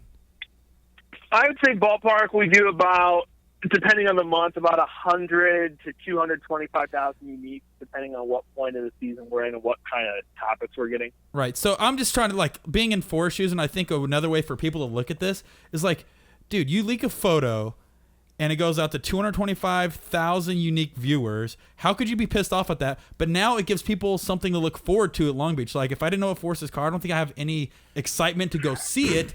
But having something leaked like that could actually bring up the value of. Well, that's what I was trying to say. At the end of the day, it seemed like it created so much noise that everyone had to look. Yeah, everybody wanted to see the car for real, and it became like one of the biggest reveals for last year. And it's a damn good looking car. Good job for us. Yeah, I give credit to Joey. I give credit to Joey too. Yeah, because I Uh-huh. Yeah, I mean, drama, I guess, for lack of a better word, and that captivates people. I mean, that's why you have reality television, right? Right. That stuff, it's one of those things I don't think you can, like, create and, like, generate, but when it happens, it makes things more memorable. Like, we're obviously not talking about any other, livery reveals. Oh, now absolutely. We're talking about Forest SST. And you created it and you generated it, and it was awesome. Yep. So I've also heard that you have predicted in Long Beach the past 2 years the winner of each season. Is that true? That is correct. In 2014, I picked Forsberg before a wheel turn to win the championship. Mm-hmm. We have an illegal betting pool. I got paid out on that. Yep, I've heard about that betting pool. I may have also gotten paid out on that betting pool. Yeah, there you go. A very small amount government, in case you're, Yeah, what the fuck? Like, I honestly thought when I picked the winner of the entire season, I'd get paid out a little bit more. But hey, it bought whiskey for the night, I guess. I know. Well, the problem is you split it by how many people pick the driver, right? Well, I think Forsberg was a good chance for that year because you knew he was going to be violent after the ESSA year prior. But then exactly. Go on. So then I picked Osmo last year as well. Because he almost beat Chris. Kind of almost. Yeah, I saw something in him, I actually did. Honestly, I kind of picked both of those by seat of my pants. This year I didn't have, like, a good preseason feeling, so I kind of ran some data and messed around with some statistics to kind of pick What does that mean? Ran some data and messed around with stats. Like, what does that mean? How did you get that? Because right now I'm just picturing mad scientist with some, like, potion bottles, and there's a bunch of dry ice smoke going on. Food coloring. So basically what I did is I picked drivers based on, I basically did the standings, and I removed one round from the standing and then reordered the standings. Like, basically, the problem with Formula D this year is it was 7 rounds. So one round is a huge hit. Now that they've added Montreal, statistically, every round counts less, about 12.5%. Right. God. So I basically I ran the championship data on 6 rounds. So I eliminated Long Beach, and for example, like, if you get rid of Osmo's win and you get rid of Gucci's poor performance, if you eliminate Long Beach, Gucci wins the championship. Mm-hmm. And so I played around with a couple scenarios like that. I eliminated Atlanta, saw who won the championship. Well, you're saying last year, if you eliminated Long Beach, Gucci wins the championship? Correct. It was that close. Shit, I had no idea. Yeah. Well, because you got to think Osbo got 104 points and Gucci got like 22 or whatever. It's one, so, one like terrible 100 round. Screws you. God. Right. So you're saying that you're choosing Gucci for 2016?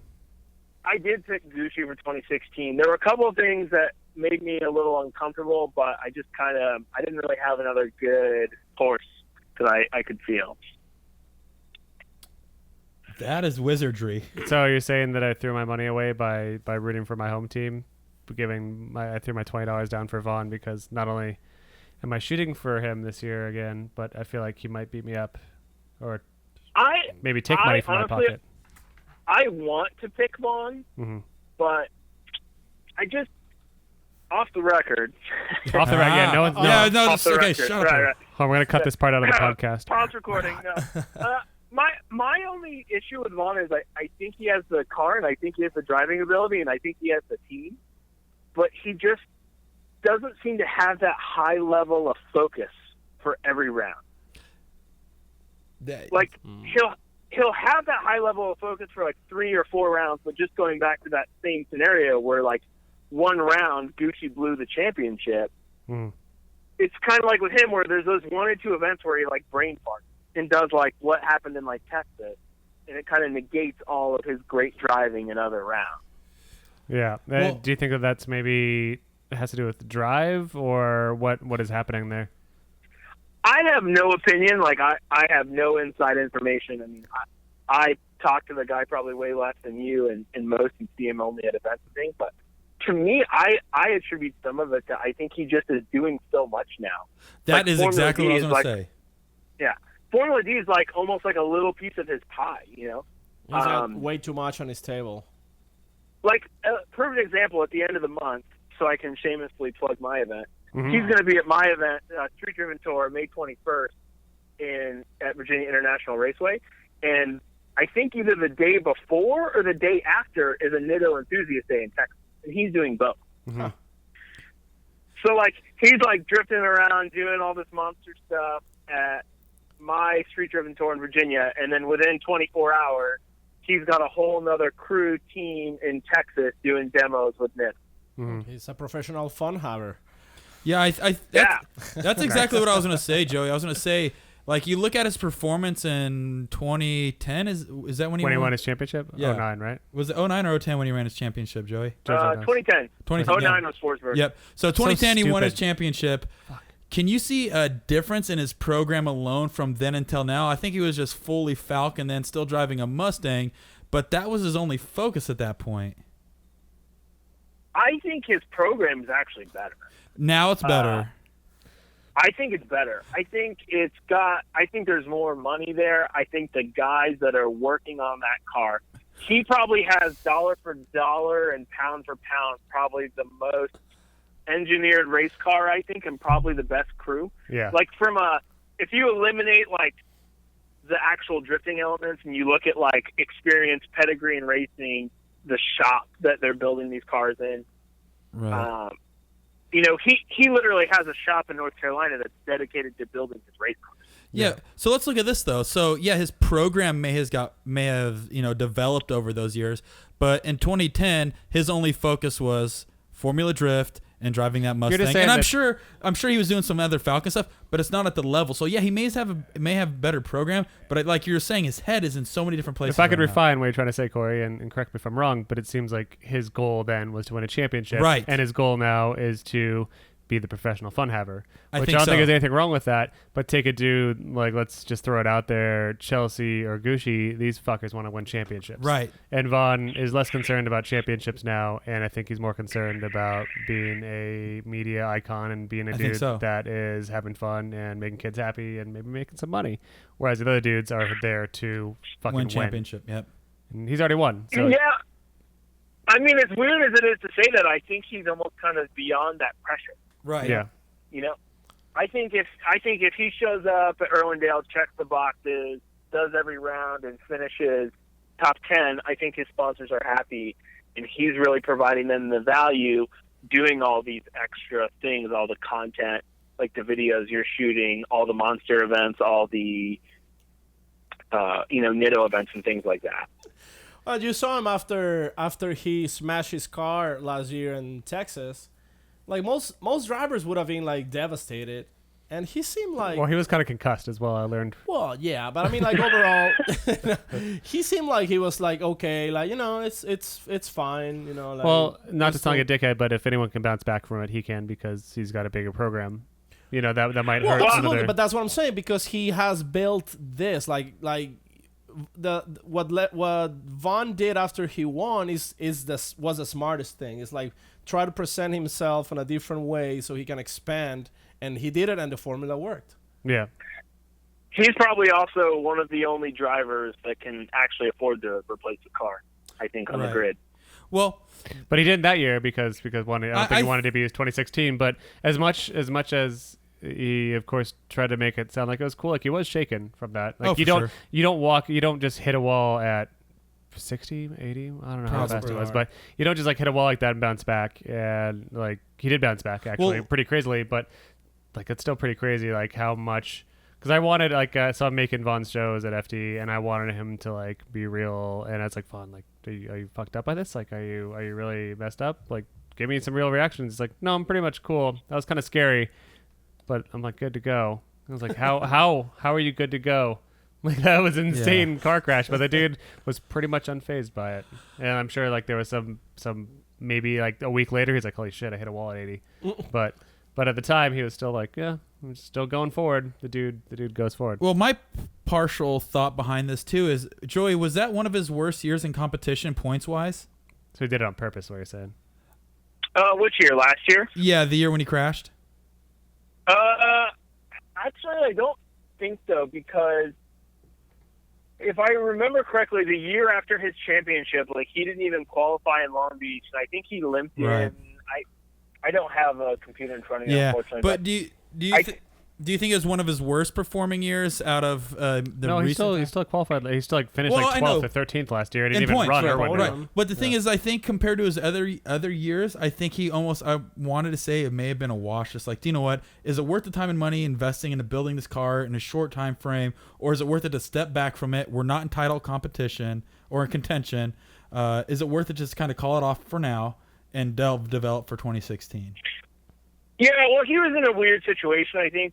And I think he kind of went to his sponsors and said, look, I can waste all this time building a new car to compete at this event, or I can finish my new car and be ready for Long Beach. And I think that was the easier option.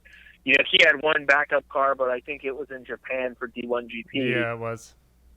Yeah, so I think he was just one of those really strange situations where it's like, I'm not, unless my sponsor's telling me I need to be at this event or be dropped, I'm not going to spend $100,000 in 30 days to try and glue together a Mustang and then not fail potentially doing that. Yeah, exactly. Well, I fully endorsed his idea last year of not running and just having fun, because he wasn't in contention for the championship, and there was only, it seemed like the potential to lose was much greater than the potential to gain by doing so.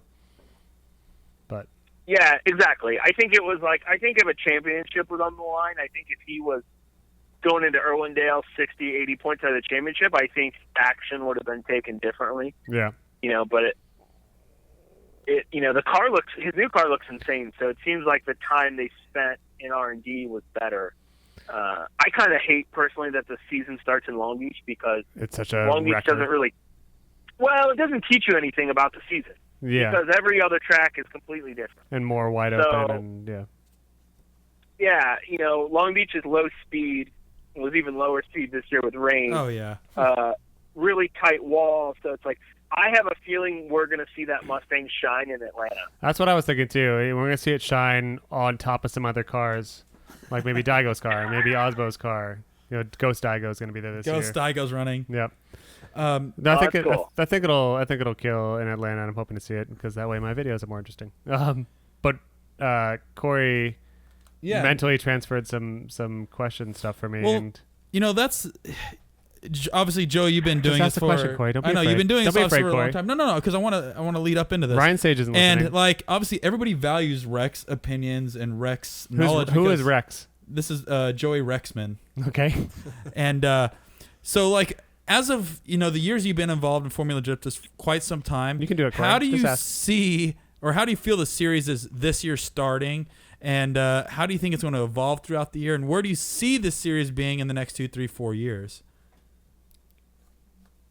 I look at Formula Drift in a way probably a little bit differently than most because I've been there almost every season but 04, and now I'm doing my own events that aren't really a competition, but like starting to understand the event space. And Formula Drift's tough because I think they're in a thankless job. As far as the competition goes, you have 40 drivers that show up to every round, and 39 of them think it was bullshit. That's true. Except for the guy that that wins. I would like to see. Personally, I'll just say what I would like to see. Yes, I would like to see them. I would like to see them stop wasting their time and spinning their wheels on this bullshit world championship that everybody knows is bullshit. They couldn't even manage to have a final round of the world championship last year in China. Right. And put focus on the series in the States. I think it's pound for pound the best drifting championship in the world, and I know that all these other idiots and Japanese fanboys and the Irish and all these guys are going to disagree, but all the best drivers in the world, everywhere I go to, any time I travel outside the country and watch drifting, all those drivers want to do is be in Formula D. Formula D is the main stage. I think we need to just focus. I think we need until we're going to bring the 32 cars to Japan or bring the 32 cars overseas to China, Dubai, wherever, whoever wants to just give Formula D ungodly amounts of money. I think we should just focus on the series in the States. I think the reduction of drivers is the best move that they've made since they started. It allows fewer sponsor dollars to go to the drivers that are there. It kind of allows guys to not just just kind of half-ass it. Like, there's actually 10 years ago to be a Formula D driver just meant that you had a 240 SX and $100,000. Mm-hmm. Like, there was really no basis for anything else. So, you just showed up and you think, had enough money in a car and you could be in Pro 1 and you could drive. Yeah, so I think the licensing is good. I personally would like to see them get rid of some of the tracks that I think make the series look embarrassing. Like what? Or Orlando Speed World, I think, is a pile of dog poop. Last year was messy, and I hated it as a media dude because we literally had no areas that a fan just couldn't watch and shoot from. So that kind of sucked for us. Why do you think it's bad for? I mean, I'm pretty sure it's just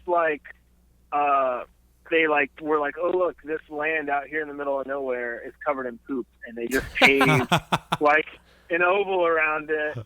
They painted the wall, and they were like, here we go. This is Drift Mahal in Central Florida. So it was a drift event in Chernobyl. Oh, God. Yeah. I mean, it's probably not that bad. And honestly, I think Formula Drift just needs to be in better locations. I think I'm kind of following that whole rule of dress for the job you want, not the job you have. Mm-hmm. And to me, a serious motorsport organization should be at tracks like Texas Motor Speedway, I think, and Irwindale Speedway, and just places that kind of have media centers and real restaurants and nice bathrooms and just, Do you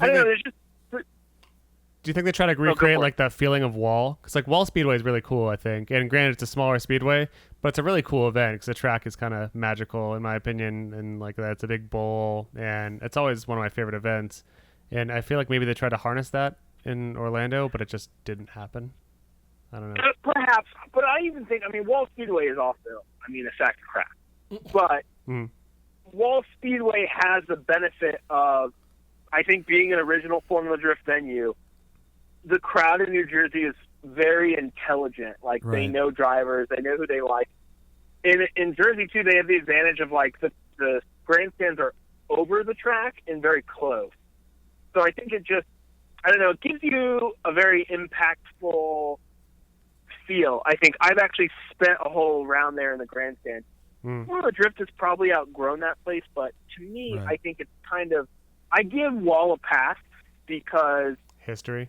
it's just, yeah, exactly. It's got, they didn't go 1 year, so I think, what does it have, like 10 rounds of, 10 years of history there at this point. Joey, one thing I wanted to talk about that you mentioned was, focusing on just keeping the Formula Drift competition in the United States. And I was just thinking, like, back in the day in drifting, D1 GP was technically only in Japan, right? It was only located in Japan. Correct. Until, I think, 2008. Right. And I think even becoming a drifter back in that time, it was like, do you know what? If I wanted to be a professional drifter, I have to go to Japan and compete.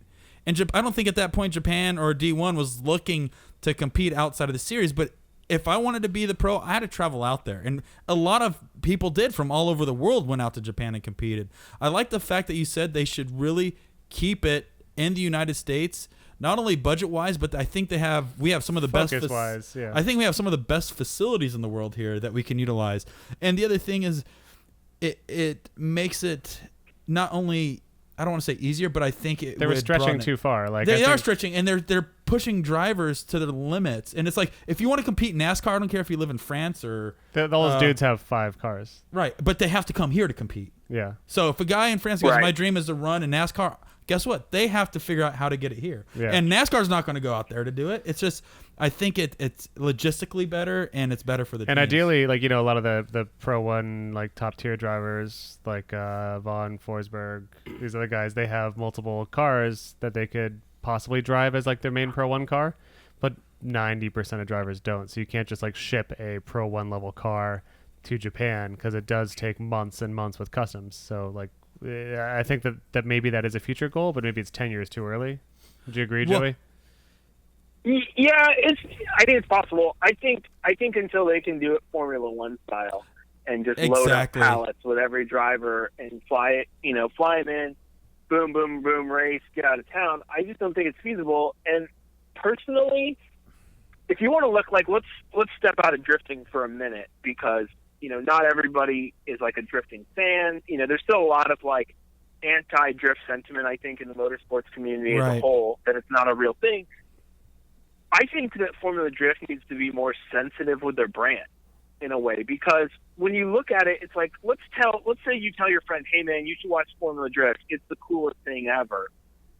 And they then are like, oh shoot, Formula Drift is live streaming right now or this weekend. But what they're actually going to watch is Formula Drift Japan and not Long Beach, Road Atlanta.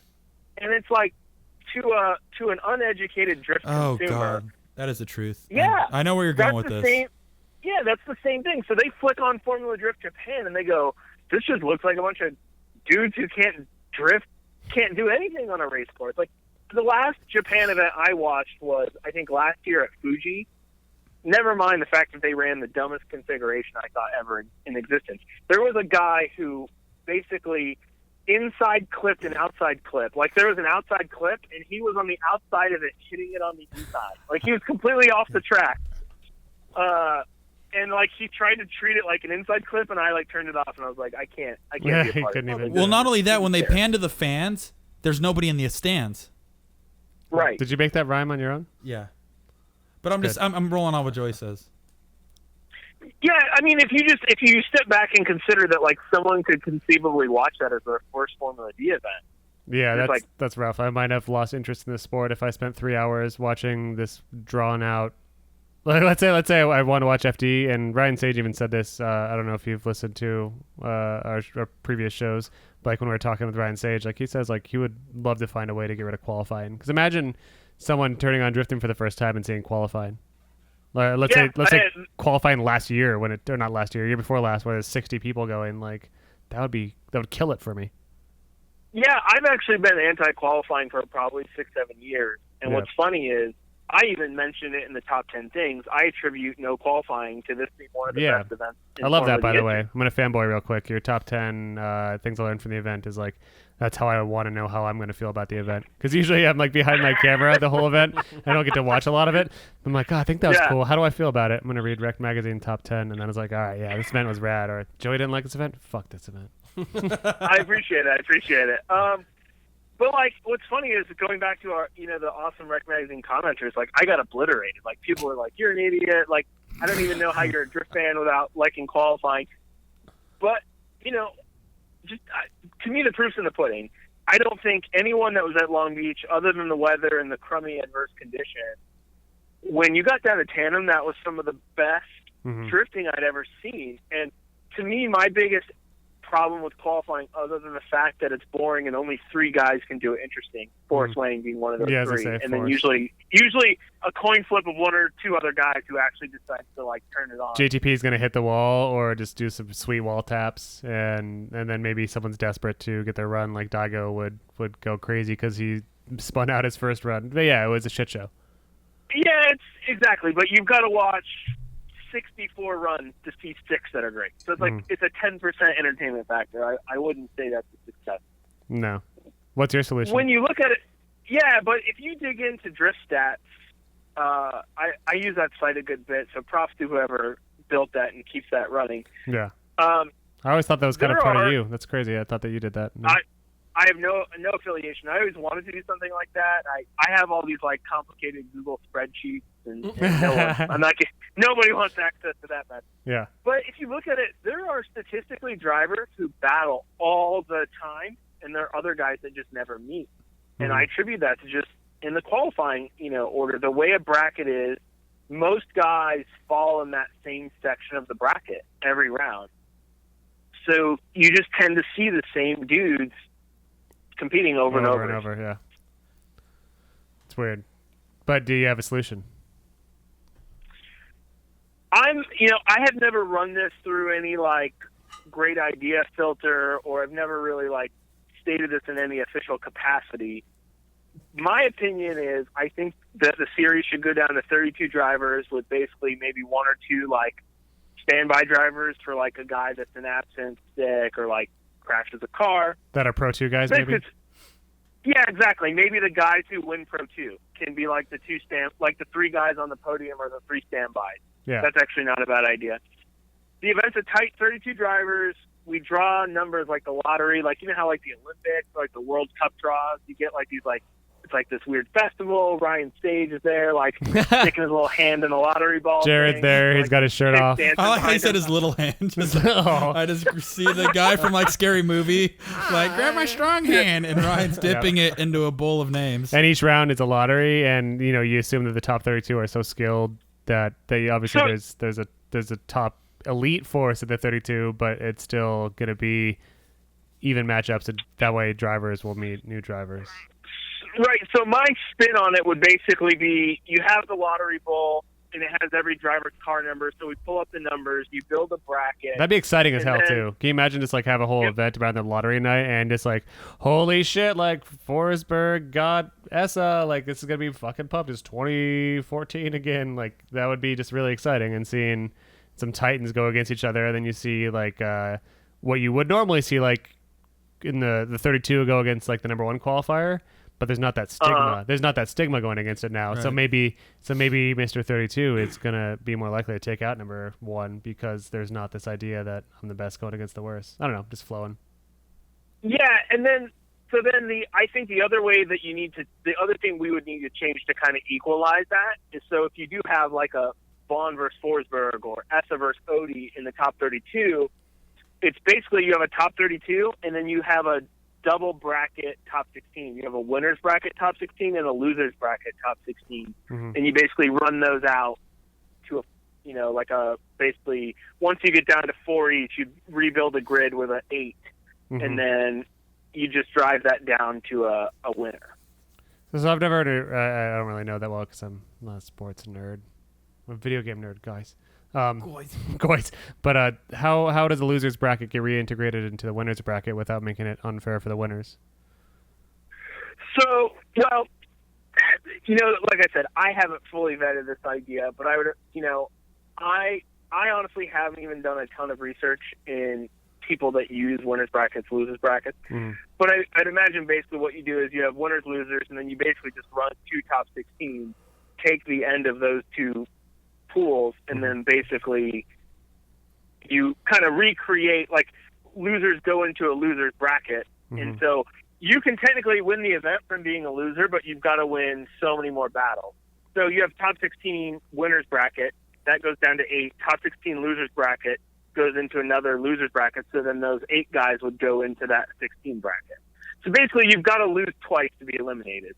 And you can go down into the losers bracket until it carries 2 guys over, and then you carry 2 guys over from the winners bracket, and then you would have a final 4, if that makes sense. Yeah, it kind of makes sense. And maybe at the end, the dudes that never lost might get a little bit more points in this season. I don't know. Well, that's getting too technical, I think. Maybe that could be like, well, even think it's simple like that. Let's say you do a loser bracket top 16, you take the final 2 and use that as like the last chance qualifier, which Supercross kind of does. Mm-hmm. Like, even though the Supercross guys get knocked out, they don't finish the top 4, there's like a last chance qualifier. You could still race your way into the main, but it's only going to take the top 2 guys. Right. So you could do winners bracket, loser bracket, and go through that top 16 losers bracket and still potentially qualify to.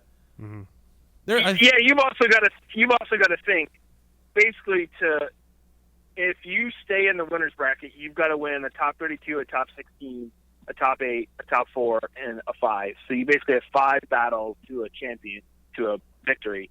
If you lose in the top 32, you're basically looking at 9 battles that you have to now win in a row to win an event. So, to me, if you can win 9 battles, you deserve that. Trial enough, yeah.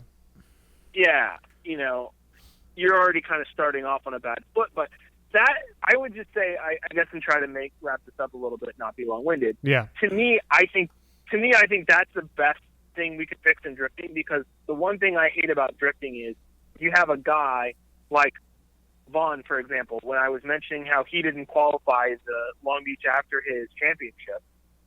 He hauled his car from North Carolina. He did all this. It's probably like a $50,000, $60,000, $70,000 weekend. Mm-hmm. And then one mistake, one run, over rotates, whatever the air he made, or like, let's say something breaks in the car, heaven forbid, it's pack up and go home. Mm-hmm. It's like there's just so much pressure and so much weight on like these small details and these very small moments.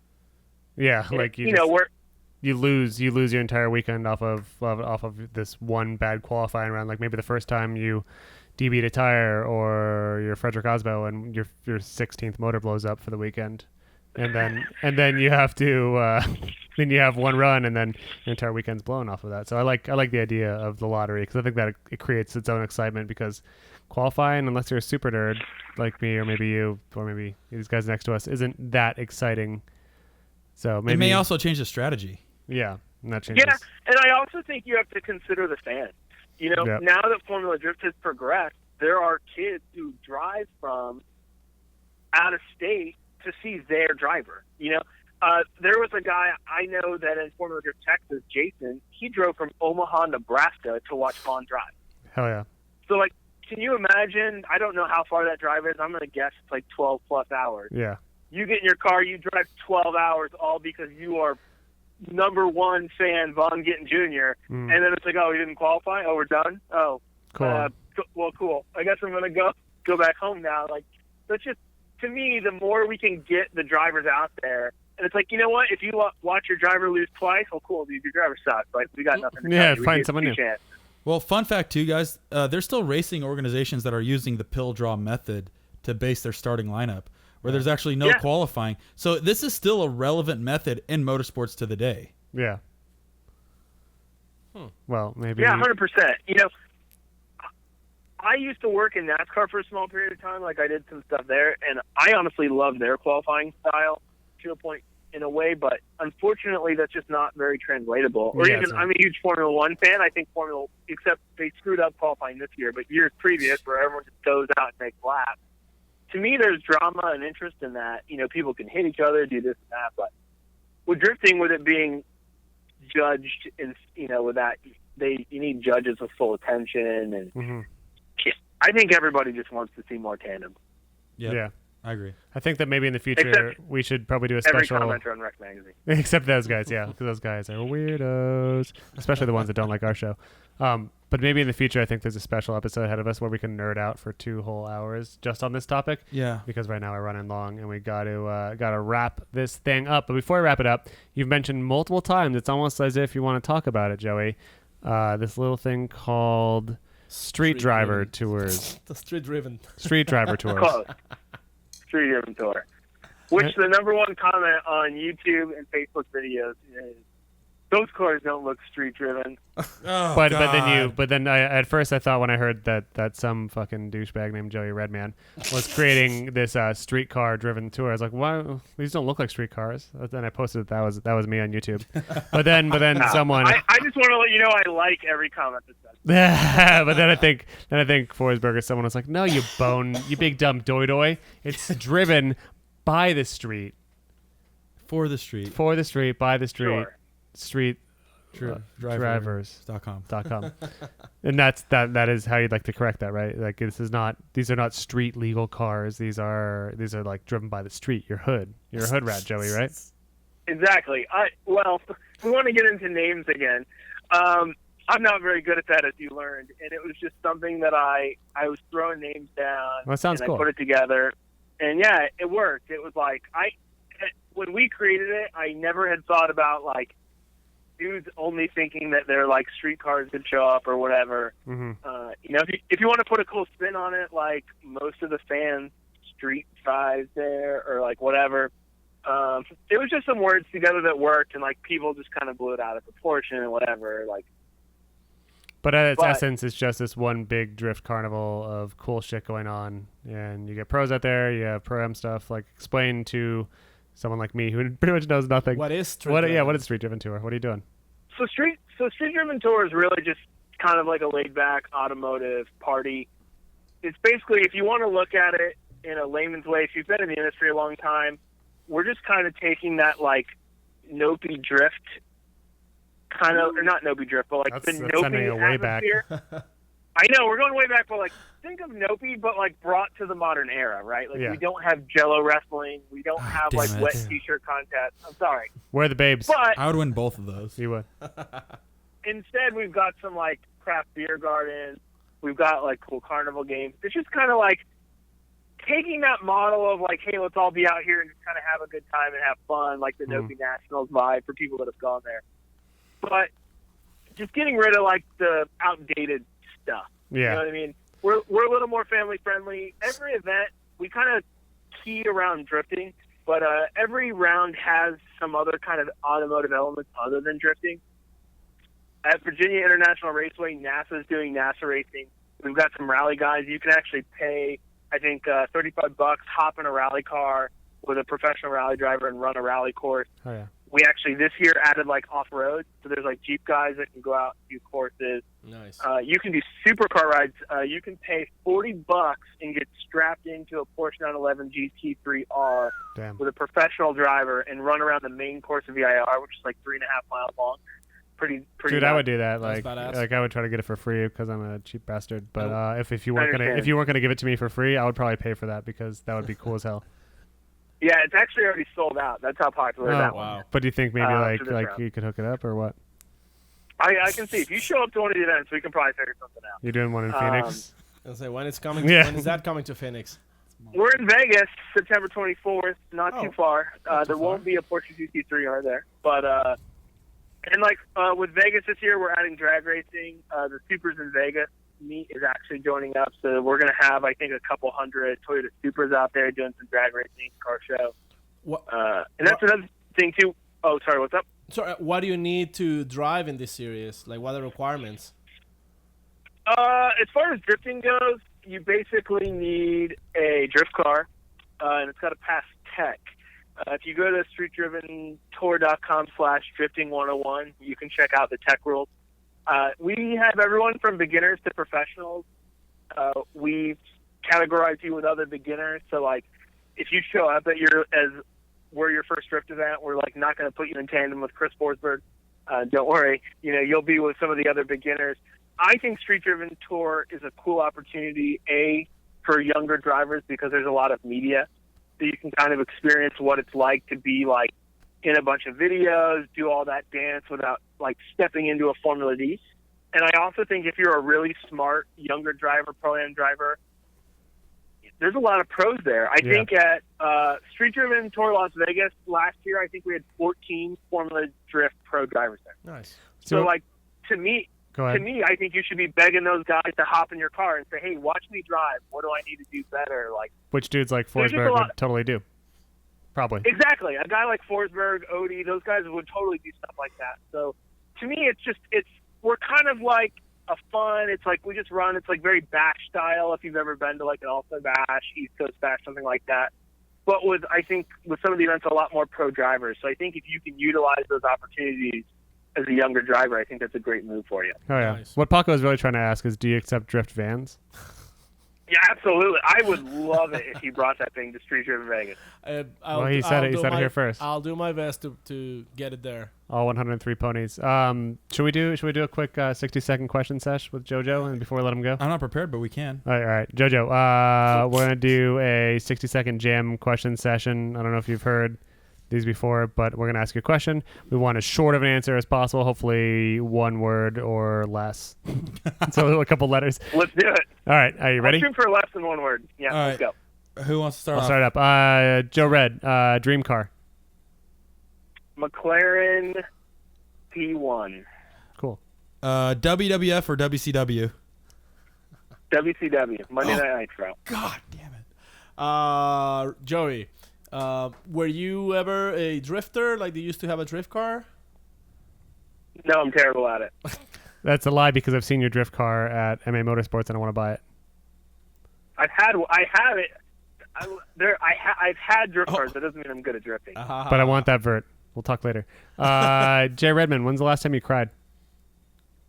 6 months ago. Why? No comment. Okay.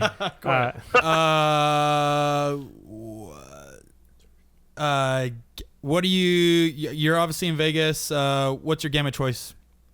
Craps. Red wine or beer? Beer. We got like 20 seconds. Vanilla or chocolate? Strippers. I don't think he heard you. All I heard was strippers. Vanilla or chocolate? Chocolate. Strippers. Common question. Favorite drifter of all time? Chris Forsberg. God damn it. What if you couldn't pick him? What's that? If you couldn't pick him? Aside from Chris. Ooh. Yeah, we stumped you. Saga Saito. There you go. 2 more questions. We're running out of shit. time. All more. right, 2 more quick. Oh, gosh. Bung, bung. If here's a heavy one. If you had to make a new magazine with a different name, what would it be? God. Drift Van Magazine. Oh my God! Thank you. If you could, all right, final question. If you could kill one of the 3 FD judges, which one would you kill? Ryan Lontagne. Oh God. All right, cool. Well, we'll leave The it at world that. needs less Canadians. You better fucking watch yourself, Ryan. JJ's after you. Thank you so I'm much. actually on my way to meet up with him right now, so maybe if he goes missing. If he goes missing, we know what happened. Jojo got him. Jojo got him. Thank you so much, Joey. You've been an inspiration for me as a little baby journalist in the drift scene years ago, and it's an honor and a privilege to find out that you want to kill Ryan Lontagne. And I hope to do maybe a jam sesh on the show with you in the future where we just totally. get out all the deets. But until then, thanks so much. Yeah, definitely. Yeah, hit me up anytime. Hopefully I won't have to pull away from the craft table. It's all good. We can check you out at Definitely Rec Magazine, obviously. Anywhere else you want to send us? Instagram, Twitter. Yeah, on Facebook. Instagram I'm at RecMag. I'm also at Street Driven Tour, Facebook.com/Street Driven, Facebook.com/Rec Magazine. That's pretty much, definitely you should go watch a Street Driven video and point out that the cars are not Street Driven. All right, we will all do so, and we encourage all of our fans to do the same. All right, there, Jojo. Thanks again, and hopefully we'll be seeing you either this weekend in Vegas or FD Atlanta. Or starring in Ocean's 14, coming out soon in Las Vegas. All of those. All right, Awesome, dude. guys, thanks. Hey, good luck tonight. Appreciate it. Later. Always bet black. That was long. Yeah, it was long. I liked him, though. Dude. Unlike all those other drivers that I hate. I hated him the most. No, it's not true. no, Jojo Redman as... he was one of the inspirations from the start, so it's Really? cool. Yeah. He's I remember since day one when we used to go to the Formula Drift the very first time he was there, and he was like, Yeah, the dude, Pretty cool the dude. dude cares more about the sport than almost anyone I've ever met. Yeah. It's funny how I'm trying to shit on him, like we always shit on guests after we talk to him. But it's like, no, I don't know. He's doing it pretty well. I think the thing with Joey, he gets shit too much already. Does he? I don't know. I think he's got a stigma of being a shit talker, and that's He's the just thing. It's literally not- doing just but that's the basic thing. journalism. It's not him. And I think basic journalism is dead Well, in most aspects of life. But in drifting, I can't think of like. It's not him, and it's the people on reg that makes it awful. I don't think it's awful. I mean, some of the commenters are. Dude, it gets. I only pretty think nasty. the only commenters that are jerks are the ones that told us that our show sucks, which it does. Well, those should die. those guys should die. They should die, like totally. It's like they keep on saying that we talk over people. each other And and we can't stop we get our talking facts over wrong the all facts the time. all the time, and then we have to host on the that all the phone all the time. Yeah. Well, fuck you. Oh, all right. So that's Nah, just kidding. We'll Paco's- try to do better. No, we'll make you happy, girl. Girl, just stick with me. Stick by me, girl. I promise you. We'd be good to you, Yeah. Corey. Let's send it Give out. us a second chance. Let's send it out, Corey. Okay. How do you want to send this out? I don't know What to do, but now we have to send you off to the internet. Find us on our social media at Maximum Driftcast. Thank you. Thank you. Whoa. Say thank you, Paco. You'll see all our other tags on this Sí. video on YouTube. We can't leave till Paco says thank you. Gracias. Me llamo Antonio Banderas. A dynamo, I love the rhythm, take you over.